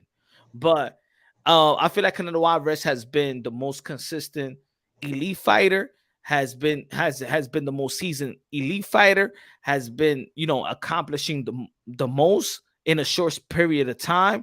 So my frustration is never with Canelo Alvarez. It's never with Canelo Alvarez. You tell that man to go dig 1,000 holes, punch draw. and let's see where he lands. Yeah, but at this point for me, and look, Canelo Alvarez could have picked any other opponent, right? All right, he picked Bivol. He's going to the 175 and beating, and I think he is doing what the matter of fact. I don't even think he's doing what the champ. I don't even think he's doing what the fans want him to do. I think this pick right here is actually doing what he was critiqued, what his haters want him to do. You know what I'm saying? His haters said that when he went to the 175, he beat the older man in Kovalev. Okay, what Canelo Alvarez is doing is, okay, I'm going to the 175, but you know what I'm picking? The undefeated, younger, stronger champion. You understand? Because Beterbiev is 36 years old, 35, 36 years old. So Bivol is the youngest, taller, probably more, have more intangibles. Put his ass to the ropes. And so I think that Canelo Alvarez is actually doing what his haters think that he wouldn't do. You know what I'm saying? So I give Canelo Alvarez the credit, and if he beats Bivol Cinco de Mayo, gotta give him just more credit for enhancing his legacy. Yeah. No, show up and show out. That's what it is, Punch. You know. Yeah. Say about that. Right about that. You know. Is that what weight is that, Punch? 175? 175. Yeah. All right. After that, I don't even want to see the. Now, let me ask y'all this question: do y'all feel like I'm wrong because I don't want to see Triple G versus Canelo Alvarez? Triple G needs to stop. He need to stop. He don't want nothing, no smoke with Canelo. you see, nobody wants to see that fight, but it's in his contract. So what can you do? Well, I'm gonna tell you. Don't want to see that. I'm gonna tell you like this for real. No contract is actually signed till 80% of the contract is actually signed fight week.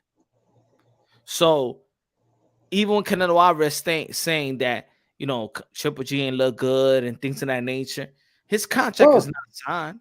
It's not officially signed that I got to fight Canelo Alvarez. I mean that I gotta fight Triple G. I'm sorry, that I gotta fight Triple G.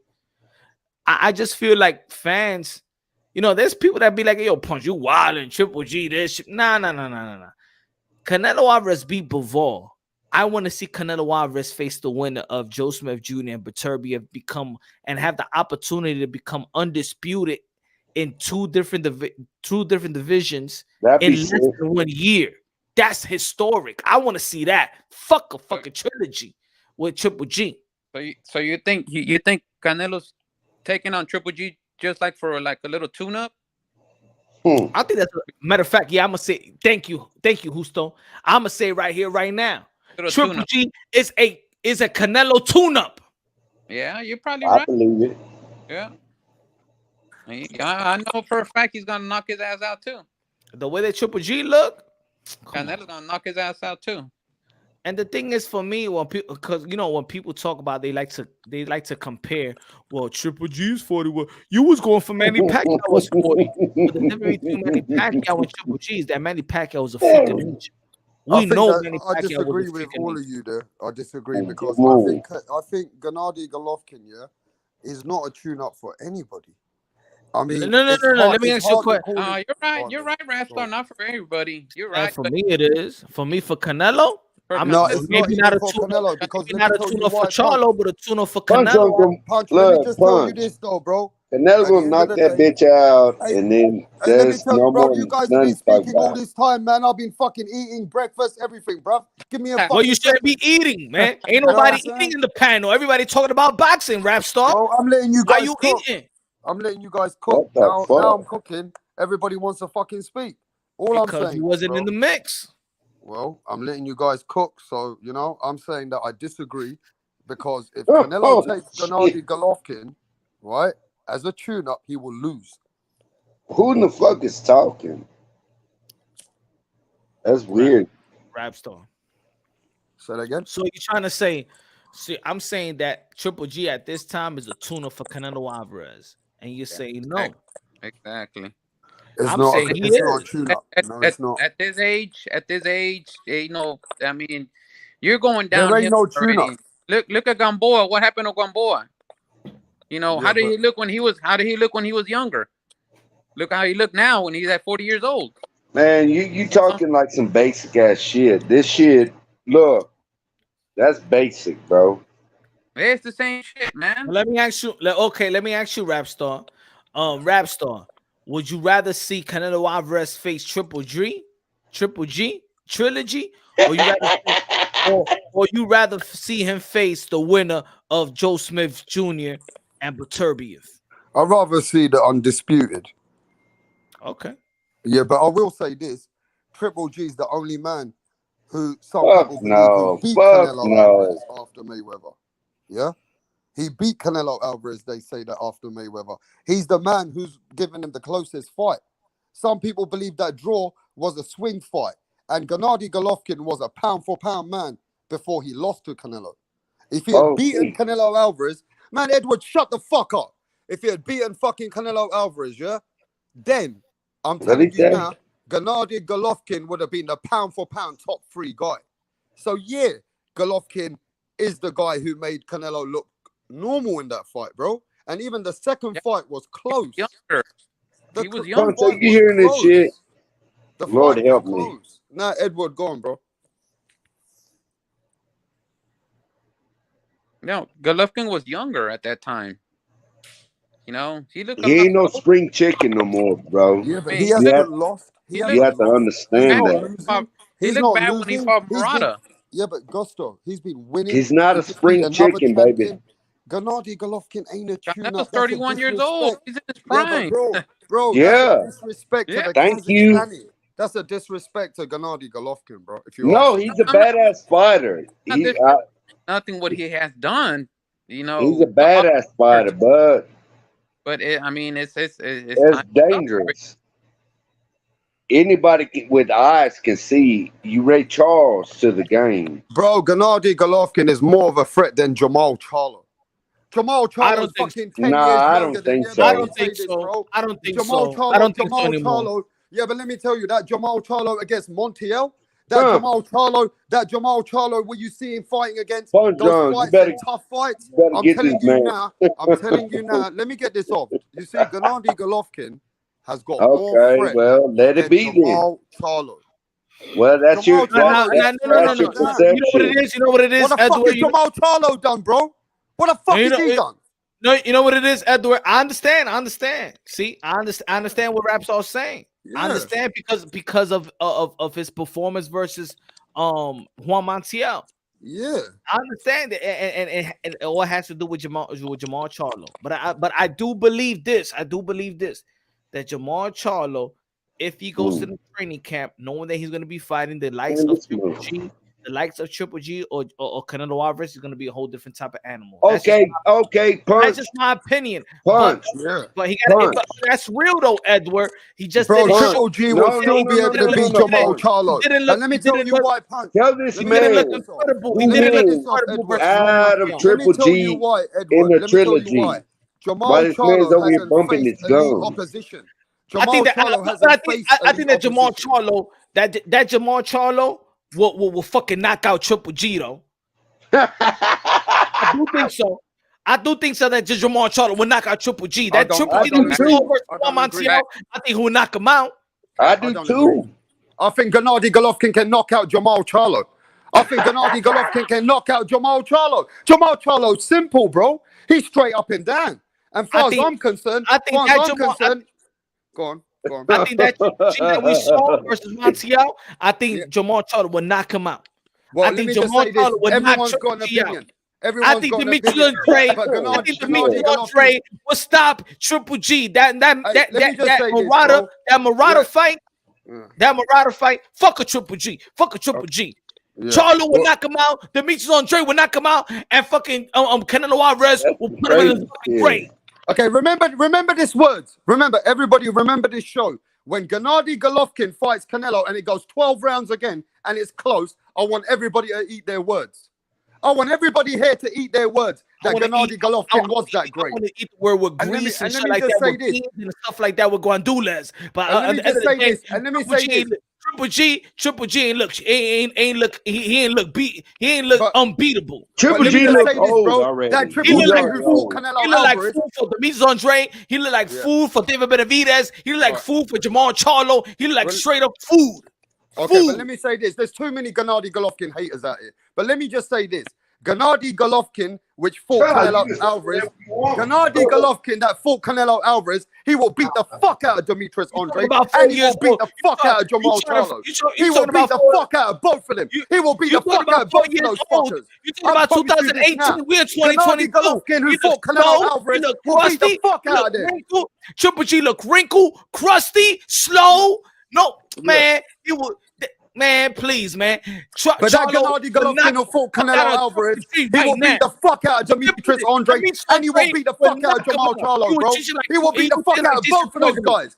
And let me tell you something. Gennady Golovkin got a better resume than Demetrius Andre and Jamal Charlo put We're talking about the resume. We're talking about now. Put together both of their fucking resumes. Put both of their fucking resumes together. And Gennady Golovkin has got a better resume than both of them. Both of them fucking together.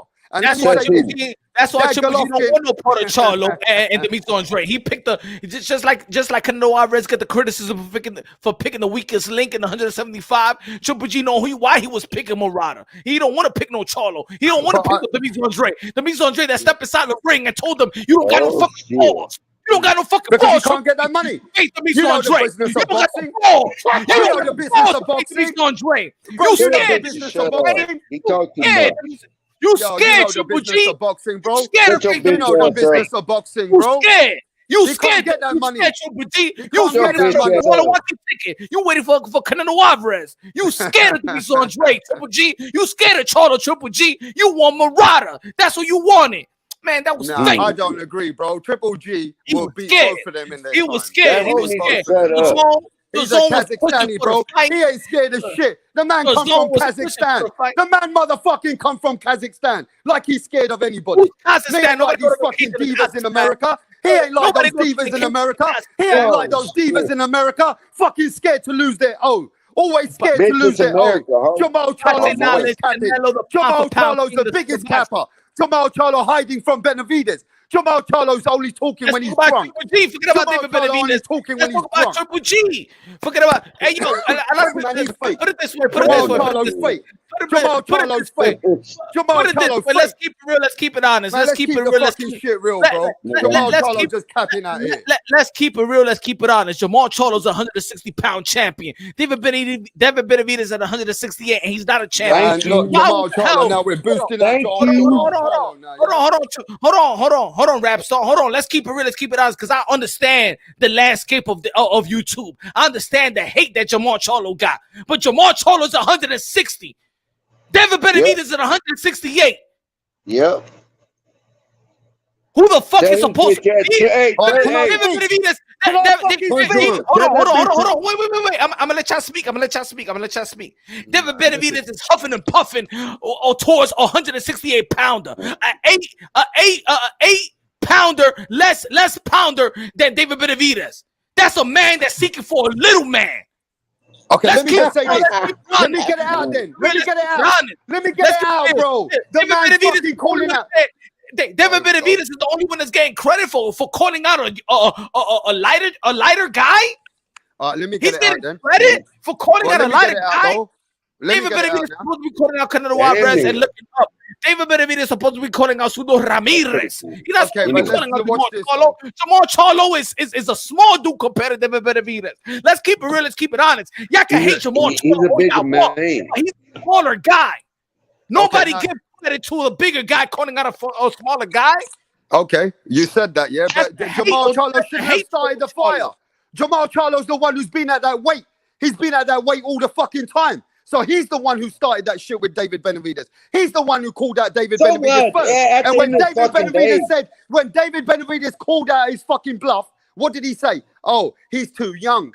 Oh, no. He needs to fucking get vaccinated. Man, Jamal Charlo always capping. Biggest capper is Jamal Charlo. Yeah, Jamal Charlo is the fucking dog. But Jamal Charlo is making Jamal look bad. There shouldn't be the twins anymore. There ain't nothing to do with no motherfucking twins.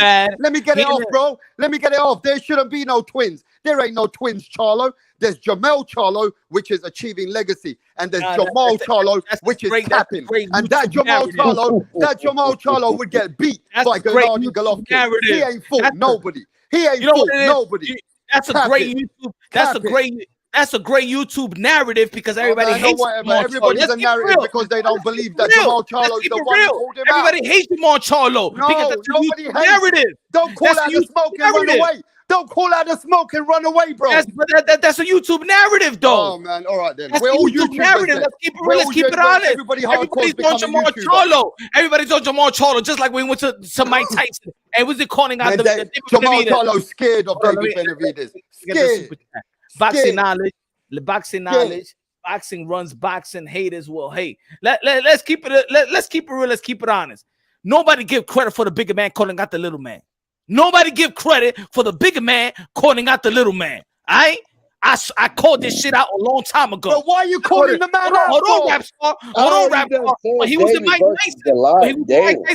Tyson, when he was a Mike Tyson podcast, everybody said, "Oh, yo, Jamal Charlo ain't saying nothing. Jamal Charlo ain't saying nothing." But then when he met him face to face, he was saying something, and people still got a problem. You know why? Because people just want to hate Jamal Charlo. Let's keep it real. Let's keep it honest here in YouTube. People just want to hate Jamal Charlo. It don't matter if he say something or don't say something. No, I love No, I don't hate Jamal Charlo. I love him for being a warrior. But there's a lot of capping he's doing. He calls out the smoke, he brings the energy, and then he tries to talk another fucking shit. If Canelo Alvarez did that, he'd be fucking shamed. If Canelo Alvarez said that, he'd be shamed. So Jamal Charlo plays a game with the fans, and he plays a game with the fighters. People have called out his bluff. And let me tell you something about Jamal Charlo. The same Jamal Charlo, where you look at his resume and you say that he fights with Al Heyman, but look at the fighters that he fights. He's making Jamal Charlo look like he's making the Charlo name look bad, because Jamal Charlo is fighting for legacy. When it's all said and done, the kids will know who's the legacy fighter and who's the man who's fighting for money. And right now, Jamal Charlo looks like he's fighting for money. He ain't fighting for legacy. So I don't care what anybody else says, but none of these guys are mixing it up. And now you want to jump on Gennady Golovkin's fucking thing. When Gennady Golovkin has done more, he has done more than Jamal Charlo and Demetrius Andre put together. Shit. Let the man, okay, you go get your bitch ass in the ring. Man, what are you talking about, man? We're talking about a conversation. And now you're fucking running away from the conversation. You said about Jamal Ain't no conversation. Because the man, you have to think about it differently. That man, bro, too much talking for Jamal Charlo, bro. What? That man had to fight for his family, you dumbass. Yeah, I said that. Wait, what did I say? Did I say that I don't respect him? Did I say that I don't respect him? But don't call out the smoke. If you're gonna bluff, people can see your bluff. They know that he ain't gonna face David Benavidez. They know that he calling it out for no reason and calling David's name. He ain't even fought great fighters in his own way. I see that, but you know what I mean? So don't be trying to shame Gennady Golovkin when he's done way more than these guys. I'm sorry, but I don't believe it. He's done way more than these guys. And this guy, Golovkin, will go in the Hall of Fame. Welcome to America. He will first go in the Hall of Fame. Why did he fight him? Why did he fight? Why did he pick Murata? Well, do you know the money in it? Pick you know the money business. You know that DAZN won't pay for so the money business. All right. So the money business paying him for Andre. So it's the money business. Well, so he's why already does achieved. Triple G get a pass? Yeah. Why does Triple G get a pass? So why did Triple G get a pass? Why Jamal Charlo and Demetrius Andre get shitted on and Triple G gets a pass? Why? Man, because Demetrius Andre and Jamal Charlo have never done nothing compared to Don't stutter. Why? Why does he get a pass compared to Golovkin, bro? It's not Golovkin's fault. You can't be blaming Golovkin for Demetrius Andre and Jamal Charlo's career. Why? Why does he get a pass? I mean, you can't blame him. Murata lost 2 times. Why you going after Murata? They wasn't letting nobody in Japan. Why didn't he fight Demetrius Andre when the zone representative was telling Triple G to fight Demetrius Andre? Why he picked Demetrius Andre? Because he's scared. He's scared of Demetrius Andre. No one's scared. He's scared of Demetrius Andre. He's scared of Jamal Charlo. Triple G is scared. He's scared. And look at the way that he fought versus Murata. You get his ass whooped. He gets his ass whooped. He gonna retire. Retire by Canelo Alvarez. He gonna put him 6 feet under. 6 feet under. That's what the people want to see. Go ahead, Triple G. You gonna die in the motherfucking ring. I laugh if Canelo Alvarez gonna whoop your ass. I laugh if he gives Canelo a hard fight. Ain't gonna give him no damn hard fight. He's done in 6 rounds. Another hard fight. He's done in 6 rounds. But he's done it. Gives Canelo the toughest fight. Let that man talk. Punch. Let him talk. Let him bury He's himself. done it 6 No, rounds. what I'm saying The only is, bro, reason why people's going to vouch for whatever he's saying is because in this Nah. platform, his YouTube platform, everybody hates Demetrius Andre and everybody hates Jamal I Charlo. don't. no, people hate Gennady Golovkin. They don't hate no Gennady Golovkin. Who hates Everybody Gennady hates on Golovkin? Don't give a Golovkin, Who bro. hates fuck Triple about G? him. He's Well, the way I look dumb. at it, everybody's Who hating hates on Triple G? Golovkin, bro. Who hates Triple He's G? cooked. Ain't nobody giving ain't nobody running up on Triple G. But what we know Motherfuckers- about Huh. We boxing, don't hate him. We just know motherfuckers what we hate know Canelo about Alvarez boxing, than Triple G. Nobody has put no responsibility on Triple G. Nobody. that's because Motherfucker got he earned $14 million for fighting Steve Rose. Ain't nobody has done shit. Nobody has said nothing. Nobody had put pressure on Triple G to do anything. because you know why they don't put pressure, because Demetrius and Jamal ain't doing nothing. So Triple G why got are you in the gonna ring. put pressure on the man who's done way more than all of them Man. put together? She got in the ring. You You see, know, the problem is you're putting pressure on the man who's done way more. These two young cats, He they ain't should done fight shit. each other. He These ain't two done young cats, shit. they should fight each other. He ain't Demetrius done Andre shit and after Jamal Canelo. Charlo should be fighting each other. He ain't That's done how they shit make their after legacy. Canelo. He ain't done shit after Canelo. Yeah, Okay, but what I'm look, saying is, look. Demetrius Andre, Hold on, they hold on, done hold shit. on, hold on, Hold hold on. Who Triple Why G you over fought here after? arguing with this motherfucker? Who This Triple G fought guy. after Excuse Canelo? my language. Who Triple Why G you fought after arguing with this Canelo? man? Berger Because Derevchenko? And we Who Triple always G do this, fought after Edward. I Canelo? think you're late, bro. We're debaters. We're passionate in boxing. Sometimes Who we Triple always debate. This Who is what we Triple G? do. I Who don't think Triple you G fought realize. after Canelo? Who Triple G fought after Canelo? Like No, I he said, can't what has whoop no Demetrius Andre Canelo. done, and what has Who Jamal Triple G? Charlo done after But that the fight? thing is, the boxing world, y'all want to shame dudes for not calling nobody. Demetrius Andre step inside the ring. But So Triple call out G Triple became a G. champion again, though, Why bro. not? All right. But why the boxing fan didn't call for Triple G? Hold on, Rap He Song. become Why when Demetrius Andre step inside the ring versus when Triple G finished his fight and called them out in his face? Why did the boxing world didn't vouch for it? Because they hate Demetrius Andre. That's why. That's why the boxing fans want to pick and choose who to vouch for. Let me ask They the want to pick boxing and choose fans. who to vouch for. Well, let me ask the boxing fans a simple question. We all know boxers are in boxing. They're never scared of nobody. We know that anyway. The second thing we do know is that it's all strategic, right? It's all strategic sometimes. And we know that boxing is a business. And Edward, for your information, there's no argument. We debate like that. We're passionate like that. I've been on this. All game right, for well, the you last couple mastermind years. it. You mastermind this. I You don't know where mastermind it you came because from. I don't know where you came from overnight, but I don't think you realize that we do talk like that. We're passionate. We're not arguing, yeah? So let's get that straight. no, The no, second thing is, I don't care what you do, bro. all It's right, so you said something, this is so his. I'm replying to This what you is said, bro. You no made a statement. hush. You know what to do? Hush. This is punch drunk shit. Yeah. All So right. you made a Respect statement, it. bro. He ain't made a statement. You're calling your voice. You're talking like a little bird in the background. So I'm answering to you, bro. Yeah? So you're talking Okay, and you I'm want to answering talk? to you. Okay, we can talk. All right, whatever. All right, What so you want to listen, say? so if you don't know, just know that we're very passionate, bro. We're like this. But let me say this, bro. I know that we're gonna sit there Okay, and blame you were Gennady talking about Golovkin. Triple G. Okay, yeah, blah blah blah. And Where'd then this guy what? come He from, bro? cannot get past Canelo. Yeah, now let me ask you this. When Demetrius Andre pulled up on Canelo Alvarez, answer this, Edward. Mouth. When Demetrius Andre pulled up Bro, on Canelo he has Alvarez, bigger things let to me do, ask you the fucking dumbass. question, bro. Why don't you just shut You're the fuck up and dumb. listen for You're once? dumb. Are you slow? Right, let me just say this to you. You If my guy you came know up how to to play Canelo, chess? hey, listen, man, I don't even want You to know talk how to to play Edward, man. chess? Why don't you just shut the fuck up and let me just talk on the show then to the subscribers, bro? Because you're just you being know dumb what? over here. Come here, baby. I'll You're let just you being dumb over talk here, a bro. little bit. Where the fuck did you come from anyway? Who are you? But where? Yeah, who are you, bro? Huh. Talk, You rap. wanna, bro? talk. You don't want to man. go. You don't want to go there with me, baby. All right, well, let me just say this to you then, yeah? Go Because ahead, you go keep blabbing your mouth. ahead, Edward. Go ahead, Rap Star. Go ahead. Yeah, you know what I mean? Go You ahead, keep debate blabbing that. your mouth, bro. And let me just get my shit off and then you can talk. You ain't. All right?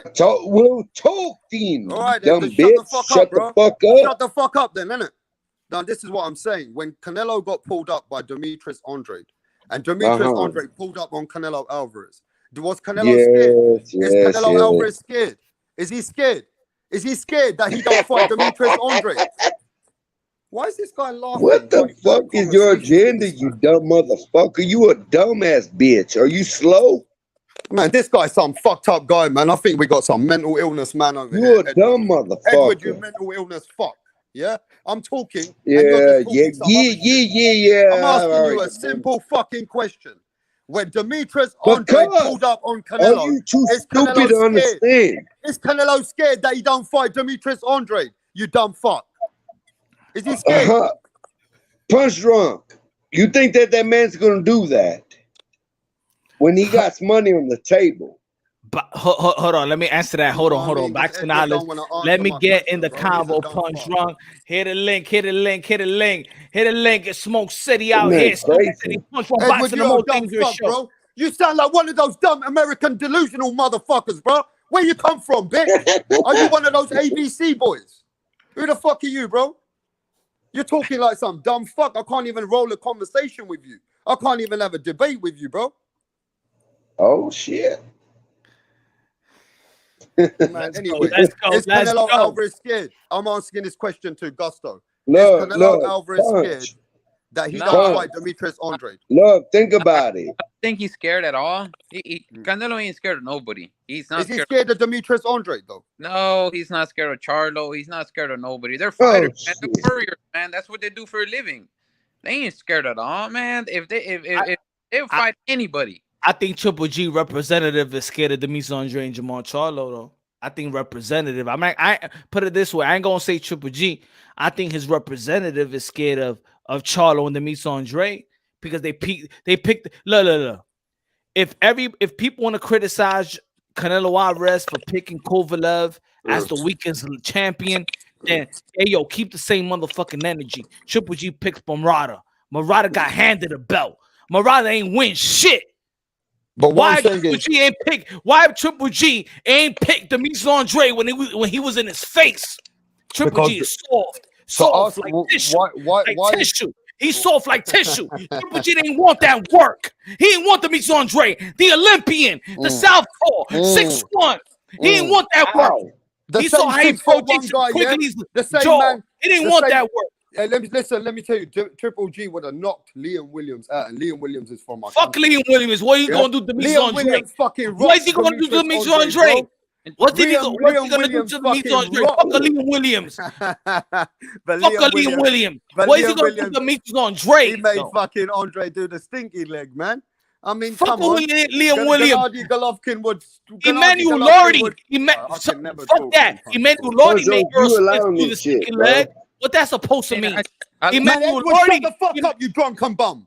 Get the fuck out of here, you drunken bitch. Unless me and you can debate. Edward, me and you a debate now. What the fuck's your problem?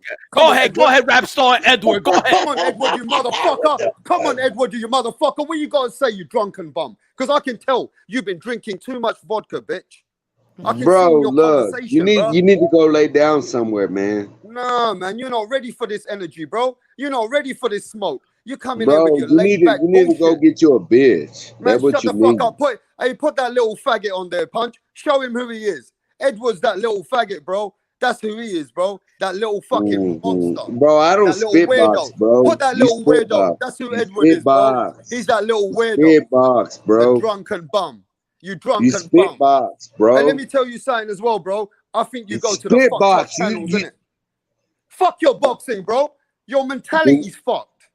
Do what? You were over there arguing with this mug. That's what you trying to say, rap star. What you trying to say? You trying to say that's Edward? What you Edward! That's blood black Edward, you know. Edward, that's you know. That's you in the nighttime, innit? Drinking. Huh? Is that you, Edward? Well, blow, Edward, man. What you doing? What you doing with yourself, man? You crooked. Are you a she-male? Are you a she-male? Huh? Are you tranny banny Edward? Your mom. Huh? Come on, baby. Here we go. Is that what you gotta say? Come on, baby. Hey, bro, you're a weirdo motherfucker. Come here, baby. I don't even want to talk to you. I'll bring your pussy to me. Listen to this guy, Edward, bro. He twisted. He's bro. a mentally disturbed You ain't got yourself shit, bro. Yeah. What You ain't got say? yourself shit. You think you know boxing? You talk about boxing, but you don't know boxing. So what do you know about boxing, cocksucker? Have you ever been in the ring? Yeah. What do you know? What do you know? What I've been in? How many fights you got? And what's that got? Tell me your record so we can check it on Google, you drunken bum. Anyway, I don't even like to talk to bitches like you. A hoe like you, to me, it's just my bitch that brings my money.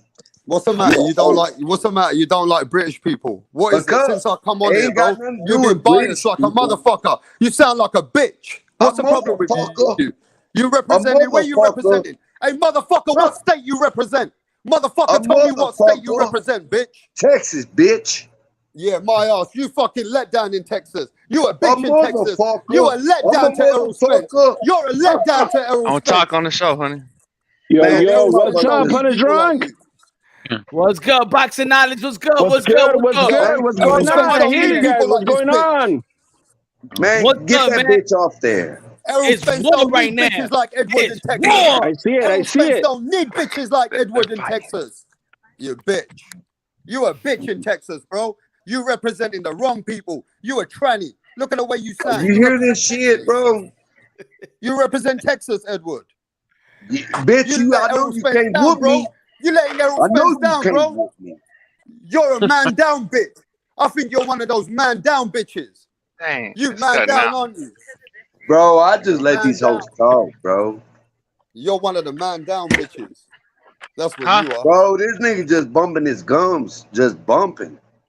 So yo, we gotta chill, man. Let's talk some boxing. Let's talk some real boxing. What's going on, guys?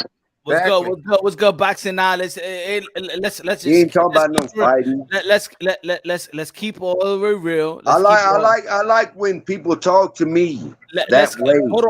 Hold on, guys. Let's keep it all the way real. Right, we're on the subject of Canelo Alvarez and Triple G. I'm saying. I'm gonna say this, and I'm gonna let y'all rock. I'm saying I don't fuck the Triple G and the trilogy. I want to see Canelo Alvarez go out there, Cinco de Mayo, beat Pavon, and then him go have the opportunity to become undisputed versus the winner of Joe Smith Jr. and Beterbiev. I think that Triple G avoided Demetrius Andre and Jamar Charlo, the guys that actually are undefeated middleweight champions, and we all been We all been in the case of Devin Haney. We all said that he got handed a bell. We all said that in the past that Jamal Charlo got handed a bell, but Murata got handed a bell, and he ain't get no pretext. Ladies and gentlemen, I want to see Triple G fight Demetrius Andre. I want to see Triple G face Jamal Charlo. Fuck a trilogy. Canelo Alvarez is doing greater things. What you got to say about that panel? What you got to say about that panel? Hold on. This is my question, guys. What? The homosexual bitch. You gotta answer his question though, Brick, before you having a question. This is my question, guys. Why is Triple G not fighting? Why did Triple G never fought Charlo? Why did Triple G never moved up in weight? Why did Triple G was never booked for not fighting the top guys, the undefeated guys? This is what I want to know. Why he was never kind of accountable for that? But let's answer Punch's question first, then we'll hit up with all the other questions we may have in between. Punch just threw it out there. What do you guys think? Do we want to see a Triple G trilogy, or do we want to see a Canelo Alvarez try to go for undisputed at 175 after? That's not even a question, HLD. We all agree. That's the question Punch asked. Shut up, Elton John. Everybody agreed. It was undisputed. Everybody I want to see Canelo go for light heavyweight. I want to see him go undisputed 175. Right, well, 175. One at a time. I don't give a fuck if everybody go at it. We go all at it. Boxing knowledge. What do you feel? Y'all already know it's Happy Hour Thursday. We all lit out here, bro. I mean, I'm with you, Hunter. I'm with you. I want to see Canelo go for undisputed at 175. Hold on, let me set the tone. Boxing knowledge. Let me know your take. HLD go after that. Arturo Martinez, Rap Star, Usto Chavez, Edgar Rodriguez. Let me know what y'all think. Let's go. Edward, you crack it. Let's do it. Yeah, I mean, crack it, Edward. Obviously, if Canelo goes undisputed 175, what are the haters gonna say now? What are the haters gonna say? That's what I'm asking. Yeah, I have no dispute with that. But what? Why in the hell this dumbass motherfucker want to talk about? Because you're a crackhead, you fucking meth head and bitch.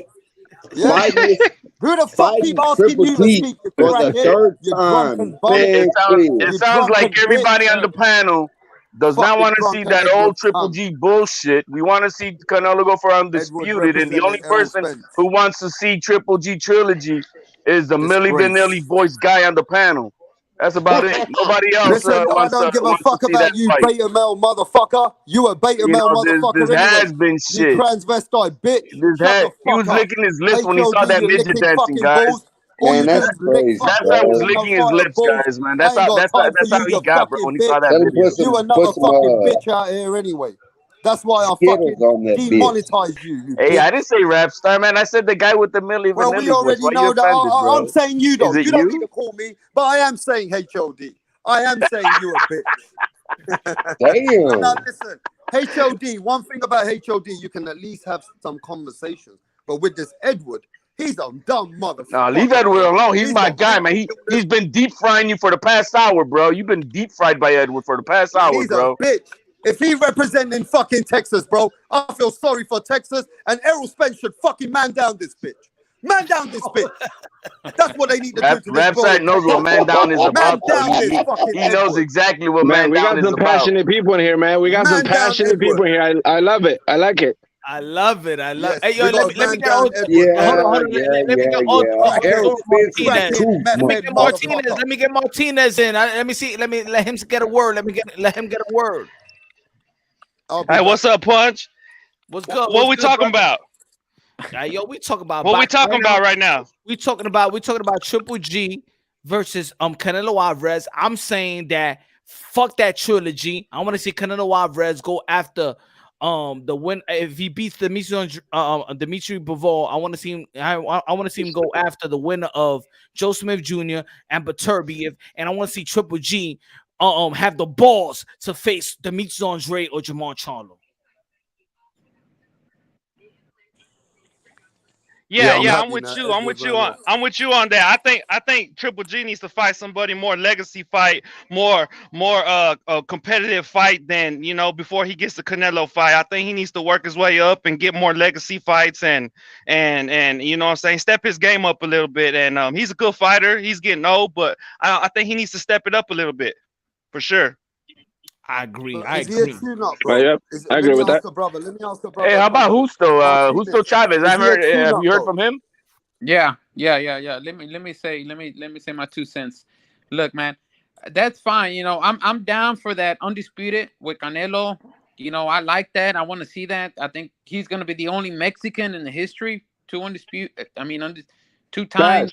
Facts, bro. So, I want to see that, but if he stays up there at 175, there's another top dog up there. And if he's going to come down to another weight class because he doesn't want to fight that guy, and y'all know who I'm talking about, El Zurdo Ramirez, dude, he's ducking for a fact.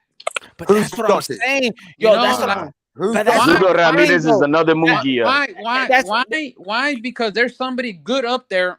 You're going to move down to another weight class and void another great fighter, man. You know how big. You lost me with that, Justo. You lost me with that, Justo. Zurdo Ramirez hasn't fought shit, bro. But I'm sorry, but for real, I gotta say.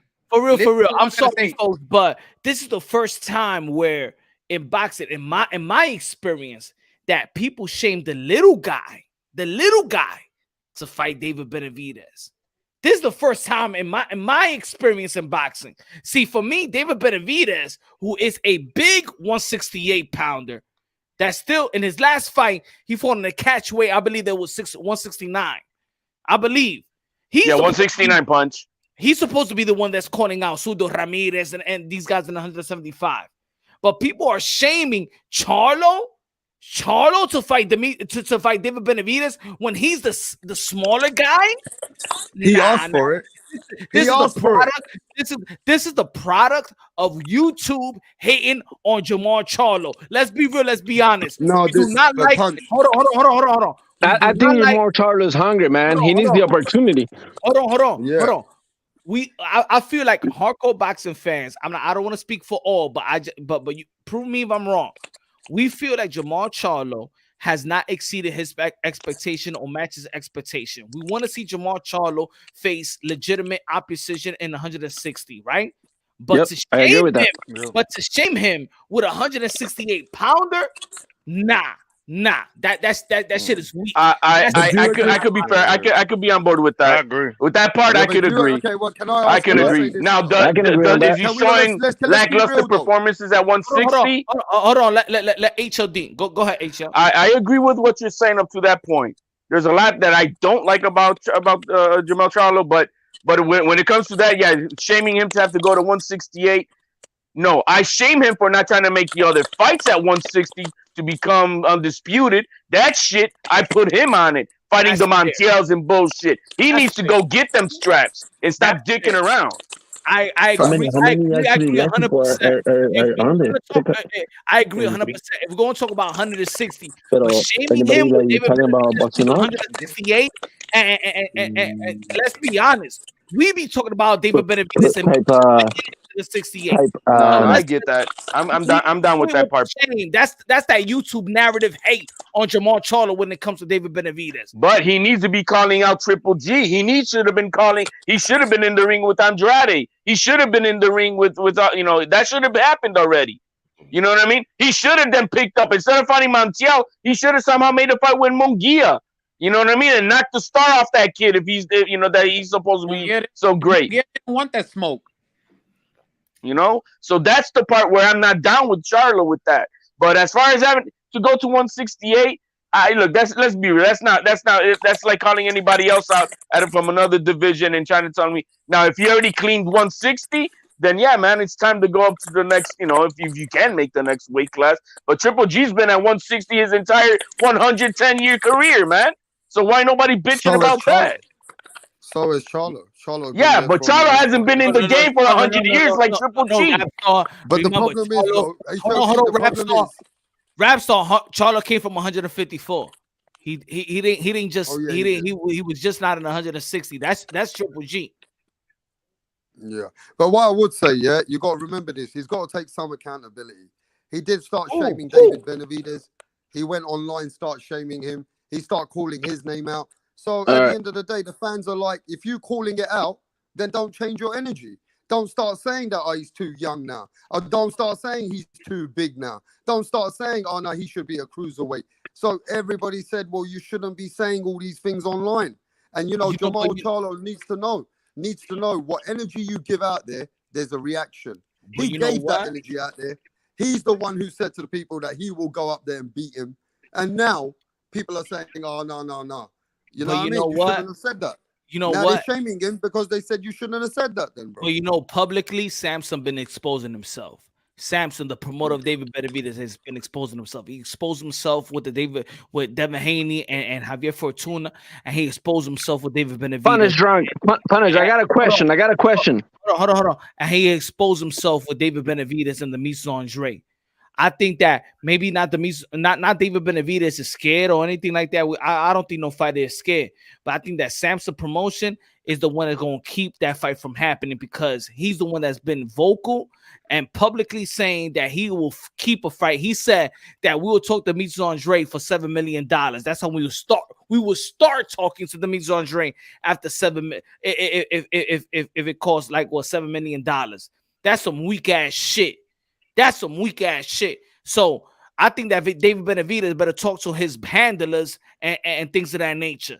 Because I think Jamal Charlo will fight David Benavidez. And I think the Mises Andre will fight David Benavidez. And I think that David Benavidez will fight them. But I don't think that his handlers has the heart to put him in front of those fighters. True. Okay. Well, I do know that they're wasting time. Go ahead, boxing. I got a question, guys. I got a question for you. So Canelo Alvarez, when he's gonna be fighting Triple G, my question is he gonna be doing a catch weight or is he gonna be coming down to 168 again? I know he's fighting before 175. What do you guys think? That hasn't been said, but I think officially, but from what I know, it's gonna be 168. 168. Okay. Yeah, that's all I've heard it to be, but. come on, man. Canelo ain't. I mean, what's he wasting his time with that shit? You know what I mean? He needs to just go for undisputed. Stop fucking around with his weight. Maintain do his you weight think- for 175. Be undisputed there. But a lot of the casuals wants to see it again, though. A lot of the casuals have been asking for Triple G one more time, and I've seen it in plenty of videos. They're all saying, you know what? We weren't convinced. The first two fights, we want to see it one more time. Casuals, So do you think though, Punch? those type of casuals haven't been in The boxing. hardcore fans So are Like Punch- Rap Star, Yeah. yeah, he's a casual. He well, wants to see anyway, you that. transvestite bitch. No one cares about you. But He's let me say he this, wants though, to Punch. see that. At the end of Casual. the day, let me ask you this: if Canelo doesn't face the Turbo Beef, if he beats Bivol and he fights Gennady Golovkin, and he doesn't go back up to 175 to fight the other guy, do you think people will say that Canelo avoided the top guy at 175? yes. I can agree with that. Yeah. Only if he doesn't fight then like the top guys at 168, which would be then Benavidez, which would be But will then they say that he doesn't what's this guy? The But let me Cubano, say this, though. Let me say this. When what's his name? Canelo, Montel Jr. let me say this, though. When Canelo went and said he was going to campaign at 168, he went and fought Caleb Smith, beat him. Then he went and fought Billy Joe Saunders and went after Caleb Plant. I mean, what else can you say? He cleaned out the whole division, literally in like 1 year. Cleaned out the whole division. I'll be honest, man. I don't expect at this point. I mean, y'all could agree or disagree. To be honest, at this point, after beating Caleb Plant, I'm just not holding Canelo Alvarez to the fire. I know he got responsibility at 168. You know what I'm saying? But I'm not holding him. Look, I'm not holding him on the fire. If let's say we get Earl Spence versus Terrence Bud Crawford and the winner, right? I'm not gonna tell the winner, like let's say Bud Crawford beats Earl Spence for undisputed. Oh, Earl Spence, I mean Bud Crawford, you better fight Keith. You better fight and go to 154 and fight Jamel Charlo or Brian Castano, whoever wins from that fight. I'm not holding it. I understand the business of boxing. I understand that it is a career, right? Say if Errol Spence Career. wins, if Errol Spence wins, would you feel the same? If he beats Bud Crawford, Yeah. no, I'm not gonna hold him up to fight Bud Crawford, right? And he gains undisputed. You think I'm gonna shame Earl Spence if he doesn't go up in weight or fight some? Nah, get your easy fight. I understand that this is a career.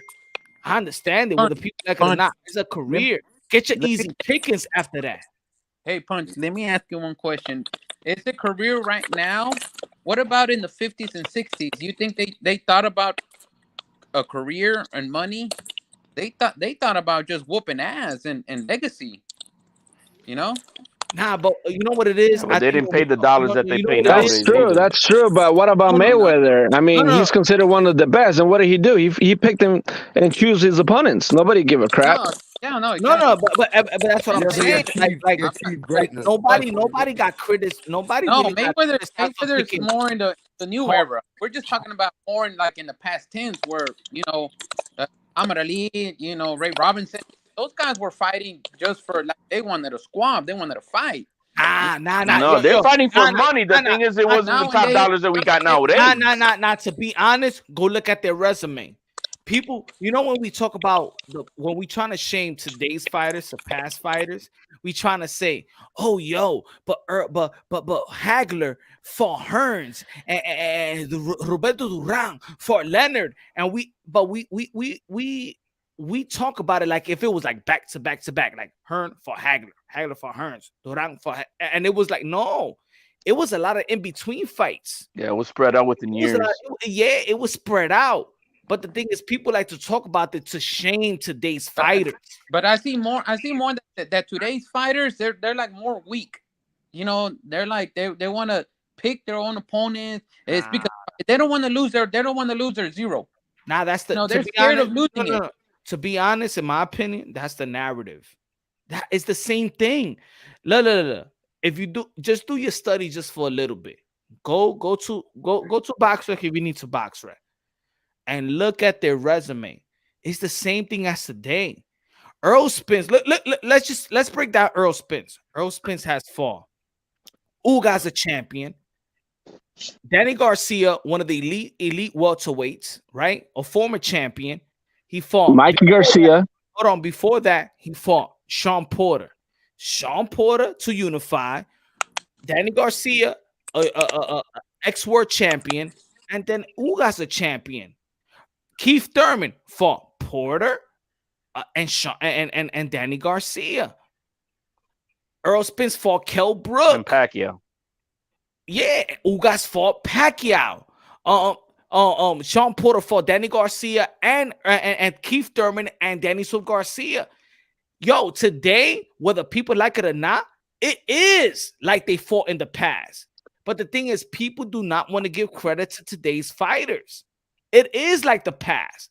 They're fighting like the past, but people don't want to give them any credit.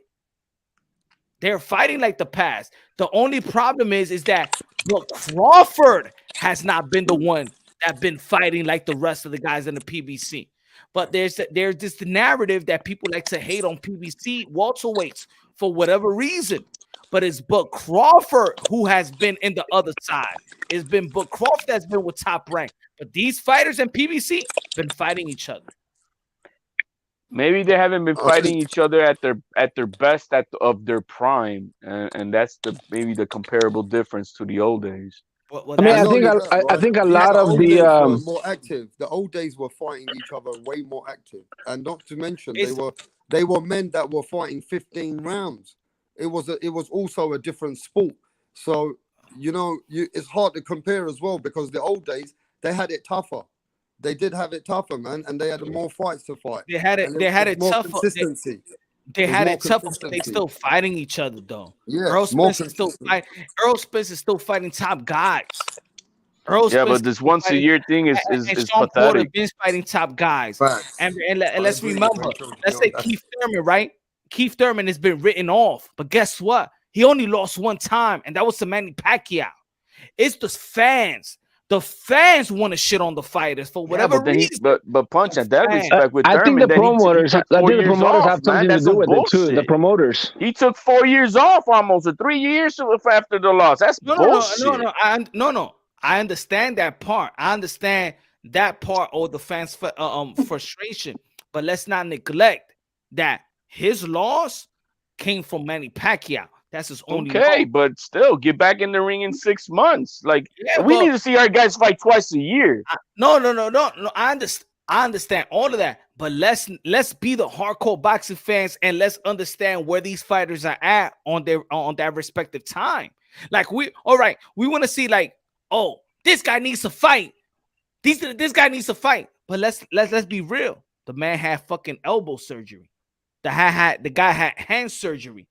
That's the part what the boxing fans don't want to acknowledge. They don't want to acknowledge. No. Injury. Okay, it's like in HLD. It's like So were the fighters from the past. Thurman had hand surgery. Hold on. It's like Teofimo Lopez right now. Hold on. It's like Teofimo Lopez right now. We would have seen him get back in the ring, but am I going to neglect that he had elbow surgery and now he had wrist surgery, and then or I'm going to say, oh, he don't want to fight nobody. No, I have to acknowledge. I'm the hardcore boxing fan. He just had elbow surgery, barring injuries. Punch, barring injuries. Like Thurman, did he have surgery since 3 years since the loss of Pacquiao? You know what I mean? Yeah, he had hand surgery after the Manny Pacquiao fight. All right, so then how long? I mean, you're gonna take 3 years off for that? He didn't have 3 years for that. He didn't have 3 years for that. He had two years. But let's say here, for example, Crawford. Crawford is going to fight. If he fought in November, right? It was November with Porter. If he fights again, when is it going to be? Let me say this, guys, real quick. Let me speak some truth real quick, guys, if I could. If you guys let me speak some truth real quick. All right, we're talking about boxers who go through, accidents, personal issues, personal stuff that you go through on life. But let's remember this. Canelo Alvarez, and I don't know if some of you know this, but when he was fighting, and I believe it was Cotto, I want to say it was Cotto, his brother got kidnapped by the Mexican cartels. Yeah, he didn't release none of that. None of that shit. He released it.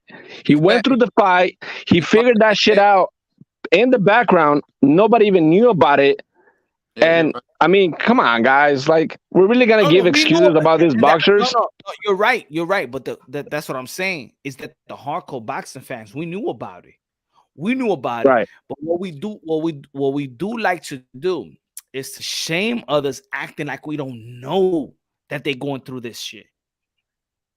We're the type of be like, oh well, you're a fighter anyway. You could do it. You go ahead and fight. If Go you go have ahead if and you have fight. an injury punch, that's besides the point of not of what I'm saying when I say these motherfuckers need to be fighting at least twice a year. Crawford fought in November, and it's already gonna be May, and he hasn't fought. And when is he gonna fight again? November, December? Is it next year? Now, You know what I mean? but then we got to look at it. He's a free agent, right? He don't got no network. How is he supposed to get a fight? He don't got no network. That's on him. Then figured it out. I mean, like, yeah, but I'm I'm the consumer. I want to see my guys fighting. I know, but let's understand him. All right, right now, assumption is that his advisor is Daniel Cunningham. That's the assumption around boxing world behind the scenes, that he is an MTK fighter, that he is advised by MTK and Daniel Cunningham. That's the thing behind the scenes. We already know what Daniel Cunningham is going through, right? So he's a free agent. He doesn't have no network. He does have no promoter. Who's going to do the fight for him? I thought already on the background is that he signed with PBC for a 2-fight deal. Yeah, but anyway, I thought that's my 100% understanding that he already has a 2-fight deal lined up with PBC. And now they're gonna have about a month and a half to negotiate the Spence fight to be seen somewhere at the end of August, maybe September. So that's all we're waiting for. And think about it. Do the fans want to see Earl Spence or Crawford back in the ring with anybody unless than each other? Let's be real. Cause I talk about it, HLD, you know that.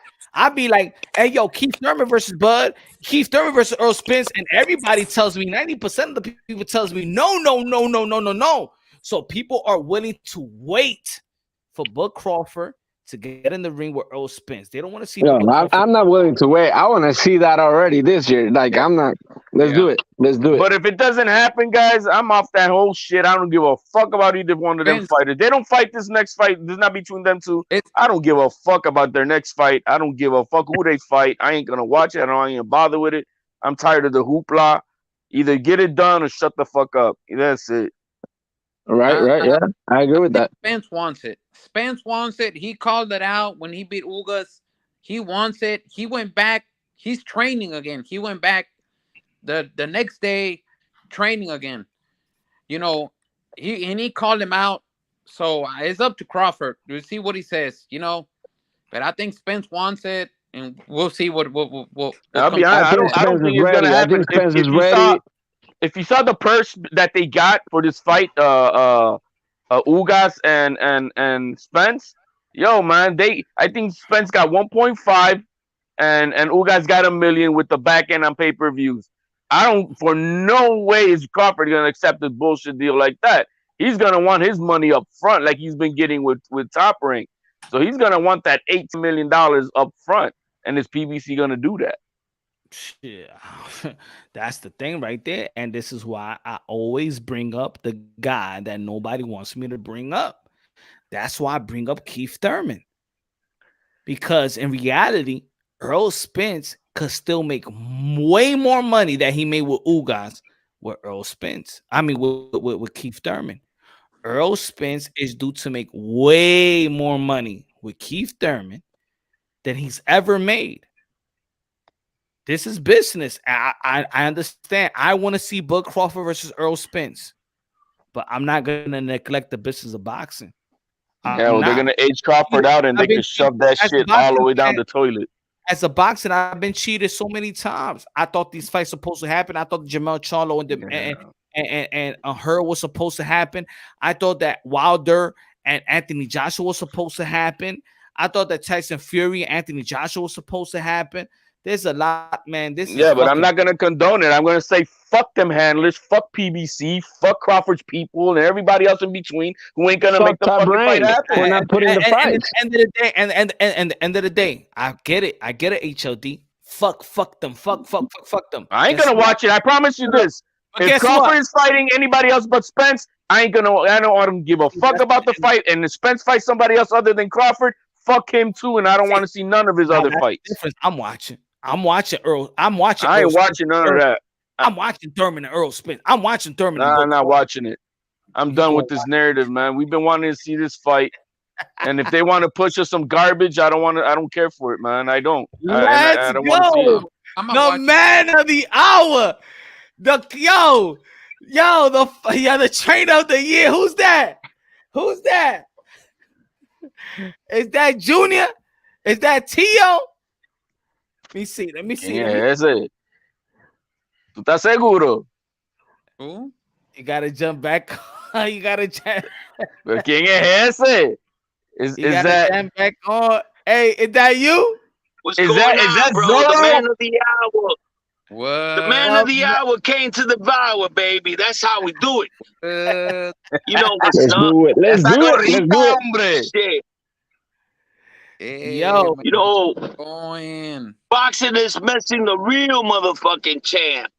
I'm a That's big what I'm fan. talking about. That's what I'm talking about. Uh, Yo, Teofimo Lopez Sr. 2020 These trainer people of don't know the what's year. up. wow. These people don't know Big what's fan going of- on, bro. Pero míralo, se ve limpiecito el hombre, míralo. What's going Se ve on? como un nene. Mira, está flaco. Mira, Bro, está flaco. I got a 20-year-old All right, lover, all right, bro. all right, hold I got on, a hold on, 20-year-old hold on. lover, bro.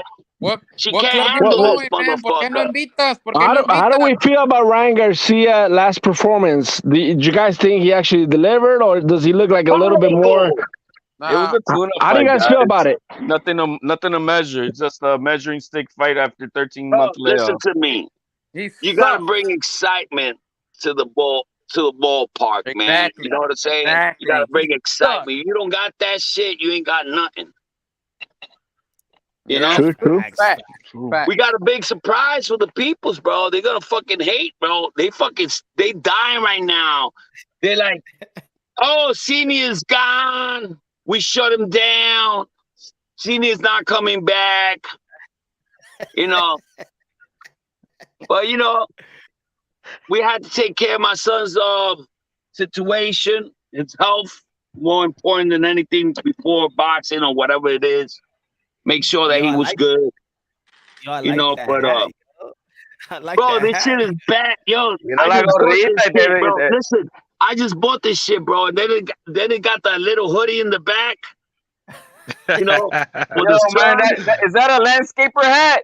Yeah, bro. You can put this shit like in the sun, bro. You don't feel shit. I could be in the desert. Going fishing or hunting, Senior? That's that Vegas weather hat.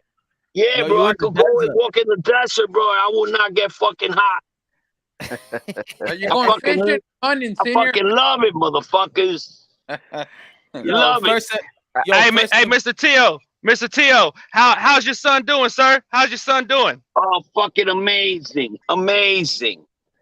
You know, we get to Awesome, man. fight. Hey, man, we to miss fight. him out here in the boxing. Bro, Ain't the same. listen. We get to fight. You know my son couldn't make that weight no more. We get to fight on the weight that we supposed to be fighting at. And it's going to be a quickie. We're going to have one fight Right. at 140, and then go straight to 147. We ain't fucking De veras? stopping, bro. Damn. We ain't stopping, bro. Good deal. Okay, so he's going for the top dog at 140, huh? He ain't gonna step his way up. He's going straight for the big guy, huh? The top I'm dog gonna go wants on it. The top dog wants Okay. it. And you know who that is, Okay. right? Yeah, it's Josh Taylor? Taylor, ain't it? Josh Taylor, Taylor, baby. what's that work? We trying to make that shit happen, you know. Right. Top Rank wants it.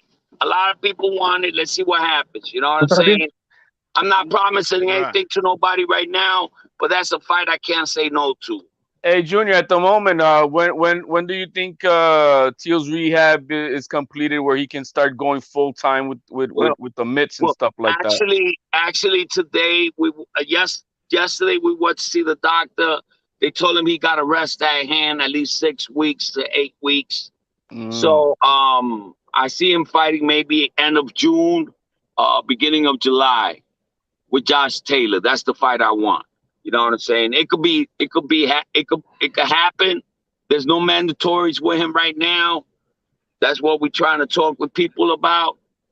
And be undisputed back to back, you know, and nobody in the world has ever done that. So I know Canelo's trying to get to that point. We're gonna beat him at it, you know. Errol Spence and Terrence Crawford, you know, is in a position to get that happening. You know, he undisputed the 140, and now he could do the 147 with Errol Spence. So we're trying to just you know, get online, but try to be the first ones to do it. And let me tell you something about my son. God always gives us the perfect fights. You know what I'm saying? He always sets us up to fight, you know, for the glory. Well, yeah, you know, Josh Taylor hasn't dropped them belts yet after he said he was going to go to 147. Yeah, so it looks like he has one more fight at least at 140. Listen, resources out there. I'm not supposed to be saying this. I don't know nothing. I'm not gonna say what happened, this and that. But he does it. He definitely wants to fight my son next. So let's see what happens with that. You know what I'm saying? Okay. But that's like a dream fight for us. That's what I'm talking about. Okay, man. That's what's up. Especially coming from that bullshit fucking defeat from Kambosos, walking around like he's the fucking god of the fucking boxing world. You know. There's only one God right now in the boxing world. That's Canelo Alvarez. You know, fighting my son when my son was fucking sick, and my son was like wheezing right in front of his fucking chest. You know, that's what motivated that boy, because he knew my son was fucked. You know, when my son sat down in that second round, he was like, "Yo, Dad, I can't box. I gotta take this dude out. I can't breathe. You know, I'm tied up. I can't do nothing. I can't train him. I can't coach him." And everything just fell apart, bro. Like, you know, it was just it's a learning experience, Senior. Yeah, but I even said it to everybody. You know, the only way somebody could beat my son is by health. Because, you know, I know my son is asthmatic, you know. Pero, Senior, si me permite, el hombre, I get Tio. I understand where Tio was at that day. I understand his health conditions and everything else. Everybody that knows my son, they know he don't fight like that. But we have to give credit where credit is due. Kambosos did what he had to do, and I'm not saying that. Listen to me. Right. I don't give respect to a guy that just throws punches in the air. That motherfucker was just like, my son was just throwing like 2-3 punches and he was throwing 7, you know, and fighting dirty with his head down. Because the first thing I told my son, don't get close to this dude. We got to box him. We got to box him from the outside tall, you know, and then get him in the later rounds. That was the plan. You know, it didn't work for us because we said that we were going to knock him in the first round. So it looked like my son wanted to just knock him out and you know, do what we said that we was going to do. Yo, Junior, Junior recently, Junior, hold on. Junior recently, Kambosos said that he's willing to fight your son at 140. You still want that get back? Oh, he froze, I think. Yeah, he froze a punch. That Nevada. But Kambosos, hey, I saw that video. What you talking about, Punch? Yeah, man, he paid respect to Tio, man. He really did, man. I can't say nothing bad about the guy. He knows he was in there with a warrior. He knows he was in there with a warrior. Tio's a warrior. Yeah, let me get the super chat. Armando Taylor is tailor made for Tio. Tio by stoppage. Facts. I got Tio stopping Taylor too, bro. I got Tio stopping Taylor too. Edward Cruz, hey Senior, any chance here from Lopez fights Devin Haney, considering he got that multi-fight deal with Top Rank, and we know Haney gonna wash through Cambosa. Yo, Edward Cruz, I'm gonna keep that if he jumps back on, I'm gonna keep that in mind. You know, I think he's in the highway right now. Hold on, I got him right I here. was driving. My bad. You My good, bad. brother? Go ahead, guys. So Edward Cruz asked, "Hey, senior, any chance Teofimo Lopez fights Devin Haney, considering he got that multi-fight deal with Top Rank, and we know that Haney gonna wash through Cambosa? What you feel about that?" What fucking what multi fight deal? He's got up to a 3-fight deal possibly lined up with Top Rank, depending on if he beat. But you see, right after the fight with Cambosa, what did I say?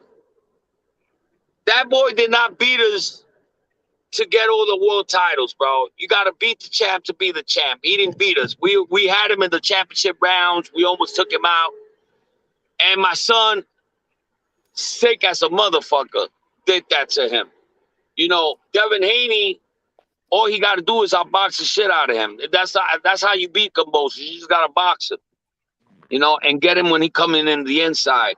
That was our plan, but it didn't work out because my son couldn't fucking breathe at all, bro. You know, he was in ICU for 4 days, almost died on me. It was a 12-round war, senior. Yeah. I mean, I don't think Devin Haney's ready for 12-round wars. He made it like that. He made it like that because nobody in the world, the doctor said that shit was like God gifted what he did that night. He should have pure been will ICU. and heart. Pure will and heart. You know, I tried to stop the fight in the 4th round because he was like, you know, breathing really hard. And I said, yo, you catching an attack, bro. We got to stop this fight. Because, he almost died on me when he was 11 years old. So I know how it is. And he was in ICU for 7 days. I almost lost him when he was 11. And the same shit happened that day because of the weight. 2 days before the fight. I mean, Moon was there. Moon knows everything, bro. Yeah. You know? Yeah, we understand. And but I don't want to put no excuses. Like we didn't talk about his broken elbow. He had a fracture in his elbow and he had a fracture in his wrist. We didn't talk about that. People found out about that shit when they saw him in a cast. But those injuries he had before the Loma fight. So what we did was, we're gonna be off for a while, so let's just take care of that situation now. Well, it was a little bit apparent, like in that training workout that you guys had, and you guys were about to start hitting the mitts, and you just like it was just a couple of slaps, and you're like, hey, that's it. You cut it off. You're like, nah, we don't need to do no more. And I understood it's because you had that elbow. You don't want to make it worse. Yeah, because we couldn't spar for that fight. 2 months without sparring. 2 months without doing a lot of things that we do to get ready for the fight, to know that he's 100. What makes me comfortable is when I see him sparring. That's when I know he's ready. When he starts beating up guys, like Ugas and all these guys. That's when I know. That's when I feel comfortable, and I know he's ready for the fight. We couldn't even do that because of his injuries. So he didn't want to go to the emergency room 2 days before because he told me, yo, Dad, we've been postponing this fight too long. Let's just make it happen.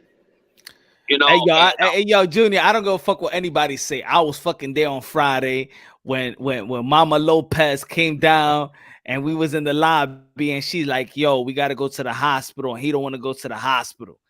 So I was there. I know exactly that. Exactly. Well, you was there with us 2 days before the fight when his throat got swollen. Yeah. He already ruptured in his throat. He already had a hole in his throat. And we didn't know what was wrong with his chest. If I would have known, bro, we would have fucking never fought that fight. But never again, senior. Next time, you got to pull rank and make sure it just. No, we're not doing that shit ever again. No. Ever again. I almost lost everybody knows that wasn't a Tio fight. Everyone knows that Tio don't fight like that. Thank you. Tio got an IQ. Yeah. He could box you. He could bang you. And everyone knows that wasn't. Yeah, everyone knows that wasn't him that night. That's why it makes him special, because he eyes you from the outside. He knows all your movements. That night, he was just on top of this motherfucker. He wanted to get him out of there. And it almost worked, bro. It almost worked. He dropped him in the 10th. He almost had him out of there on the 10th. I mean, you know what I mean? So that says a lot right there. Bro, he wasn't even at 1% Hey, in Senior. that fight. You know, Hey, and this Senior. guy's flashing If out the fucking, Cambosis, he's flashing out those belts like he beat my son. You know what I'm saying? And it's all fucking bullshit.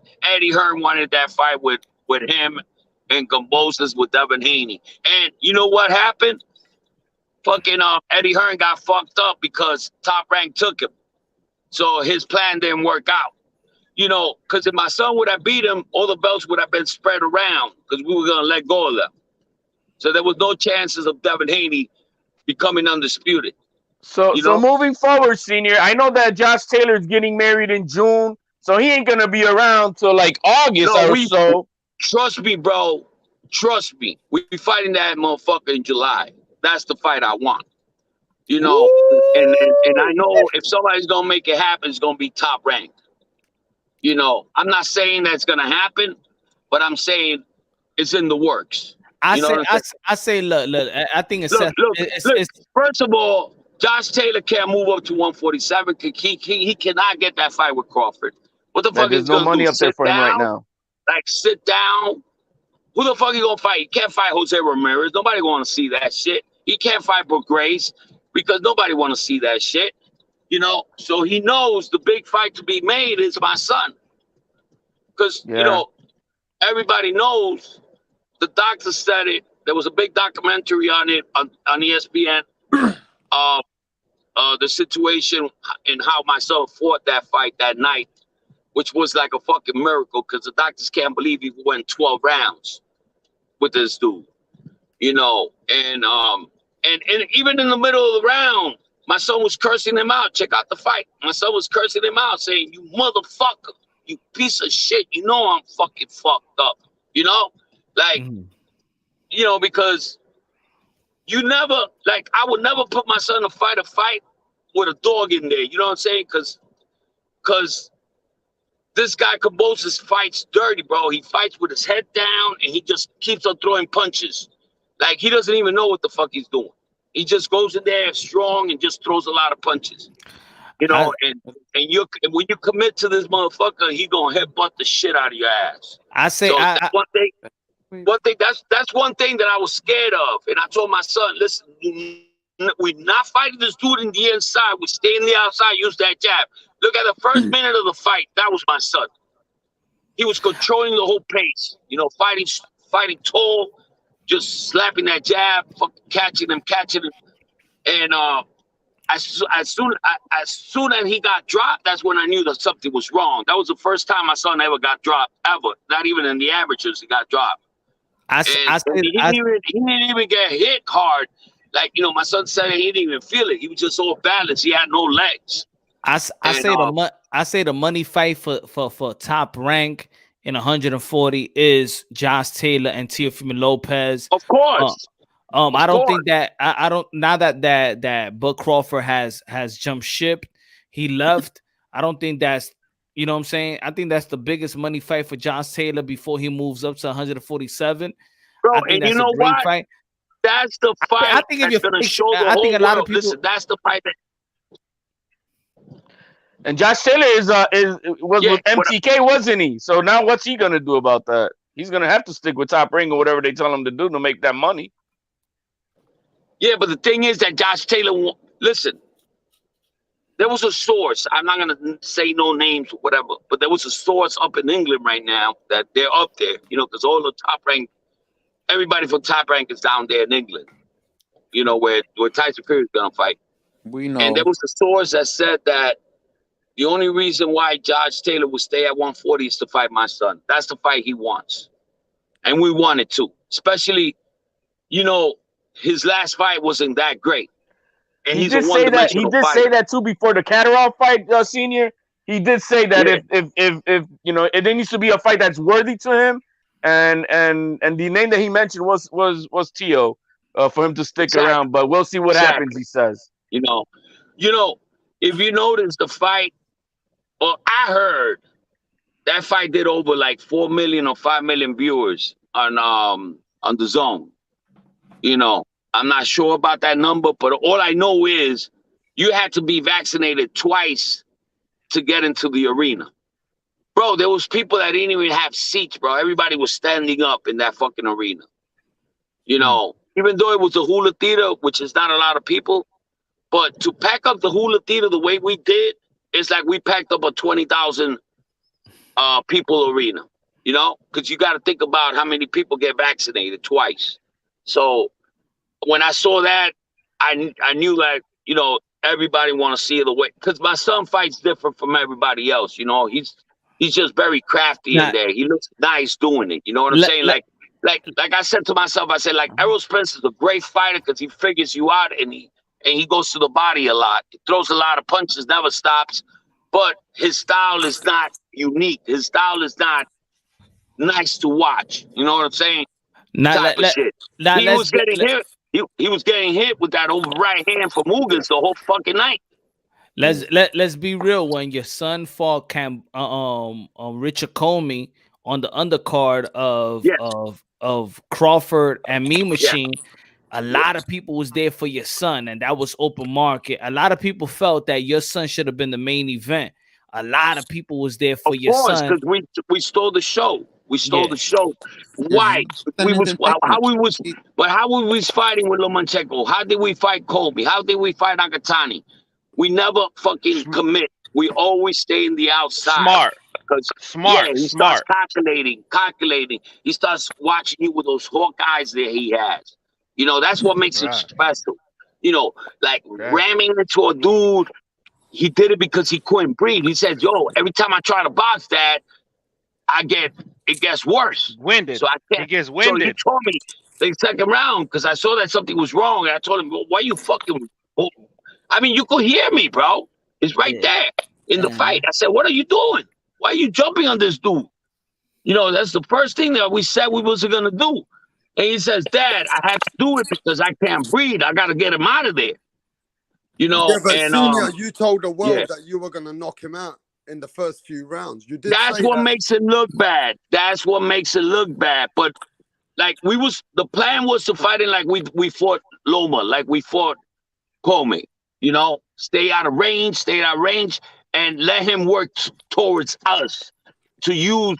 You know, that's one thing that we do. We use your aggressiveness. We use it to our benefit. Did Cambosis surprise you in any way? Did the Australian he did not surprise you in any way? No, he did not surprise us. You know what I'm saying? Because my son couldn't fight the fight that we wanted to fight. You understand? I mean, you got to feel it to be in there.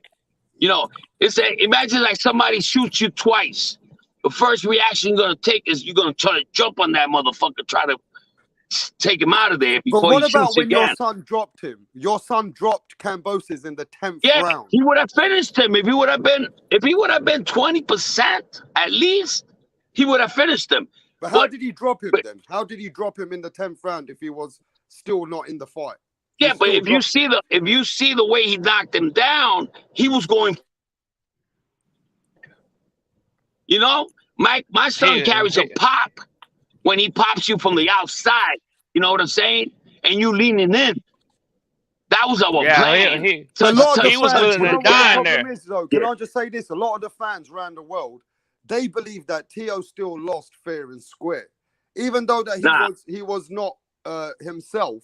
They believe. Yeah, but you really believe that? Do you really believe that the Australian fought his life? You really believe that dude did enough to beat my son? But don't you think that the fans still need? Don't you think the fans still respect Cambosis because he fought his life? He fought a fight that the fans respect him. Bro, but let me tell you something. If you could hear somebody wheezing and fucking out of breath, what the fuck are you gonna do? Well, if I'm a warrior, I'm gonna beat the fuck out of that guy because he's wheezing. Exactly. So he felt confident. Listen to me. He felt confident because my son couldn't breathe. I'm not gonna feel sorry for Tio if I think he's No.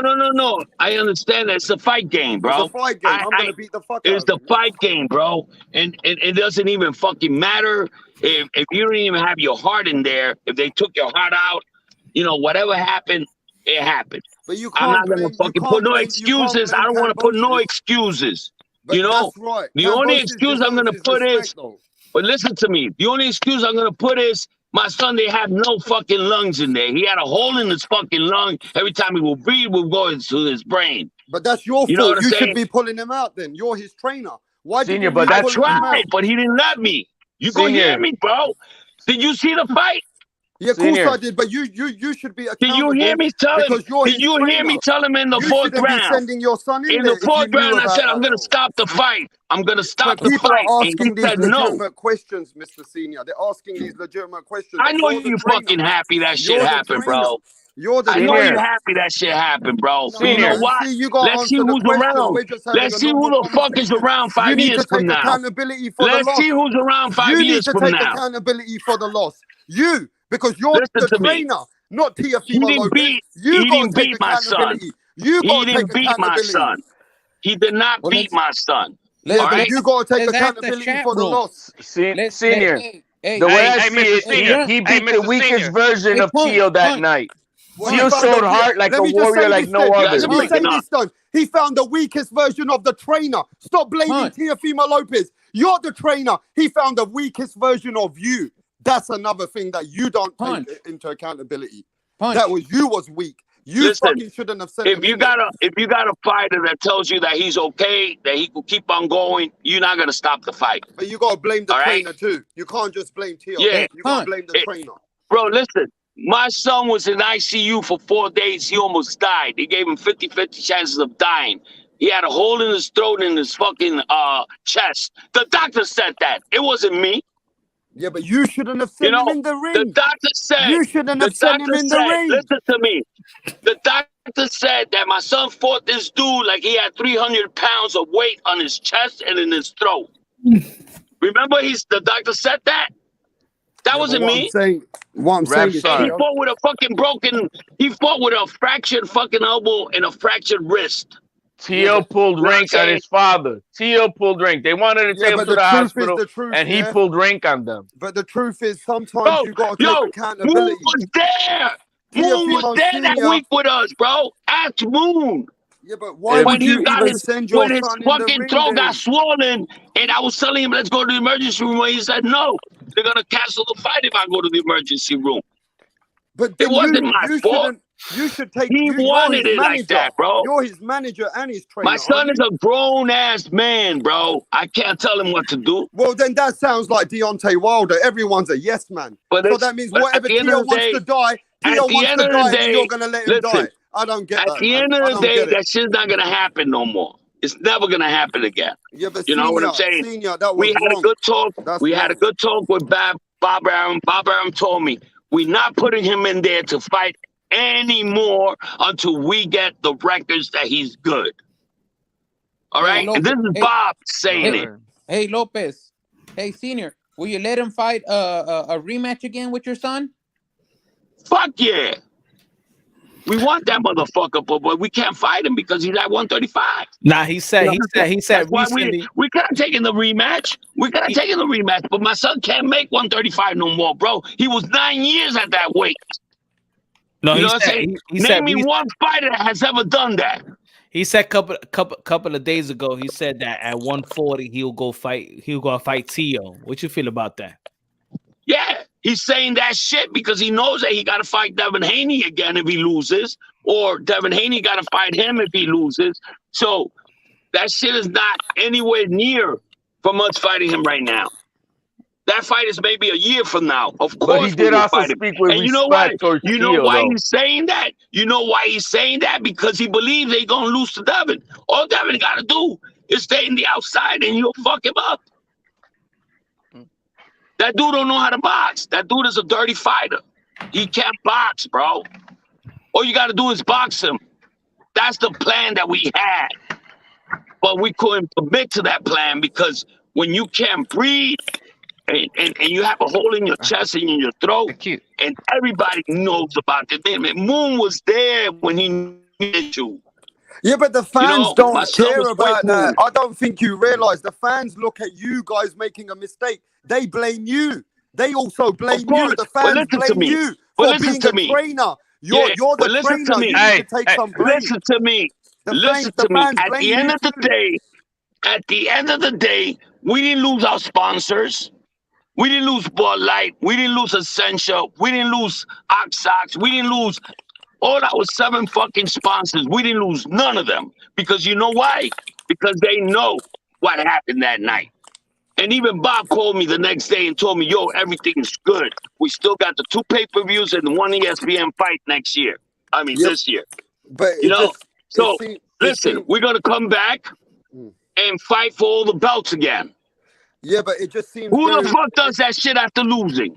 Yeah, but it just seemed like you were very, very bitter after the loss. You were blaming Eddie Hearn, blaming DAZN, and you weren't taking accountability. We wasn't a fucking... And you weren't taking accountability for the loss. Well, you were blaming Eddie Hearn, blaming DAZN. Okay. That's what was bullshit, What did I say? That was bullshit. What did I say after the fight?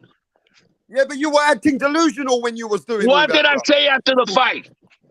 You told me. That Eddie Hearn did that shit because they had... Bro, you got one fucking judge had us winning by a big margin. The same Eddie Hearn that you said that saved your son. That was the same Eddie Hearn that saved your son that paid you millions. And now that you're shitting on Eddie Hearn. Listen to me. The same Eddie Bob Hearn Arum is a that piece of fucking shit. left you hanging. Eddie Hearn is a piece of shit. He Yeah, thought but he it was going to sounds get like that you're fight with ungrateful. Cambosis. It seems like you're ungrateful, bro. You're ungrateful. I said, ungrateful. Eddie wanted the fight with Devin Haney and Cambosis in Australia. 50,000 people. You know that shit's going to be packed. That's the fight that he wanted. You think I get better in the backyard? How can you blame Eddie Hearn? Do you think that Eddie Hearn likes me, bro? When I blame fucking them? cursed him? And then you're talking like Deontay Wilder. You were talking like I'm not Deontay talking Wilder, like Deontay Wilder, bro. Yes, you were. You were talking like Deontay Wilder. Listen, on seconds out, all I'm on saying seconds is, out, you should never have come on that interview, bro. You should never have come on that interview. Yeah, all that's I'm the worst saying thing is, you ever let me did. talk. Is come out on that Let me interview talk. on seconds All out. I'm saying That is, was stay delusional. tuned. Blaming Eddie Stay Hearn, tuned. phoning Eddie Hearn. Cambosis is That never was gonna be Teofimo Lopez. He's never gonna be like my son. That motherfucker cannot sell. That's why he's fighting Australia. Come on. Senior. My son is international, bro. Senior. Yeah. But you're this is not international with the way that you're acting. Your son's international, but you're not international. Senior, if you may for a moment, just listen to me. Look, man, I'm a hardcore follower of you guys, and everybody knows that. But I think the best thing to now say is, look, Cambosos beat the worst version of my son due to his illnesses that he had, and just leave it at that. Bro, he did not beat. Listen to me, Senior, please. Listen to me. And let's leave it at that. Leave it at that. Let's move forward. Hold on. Let him talk.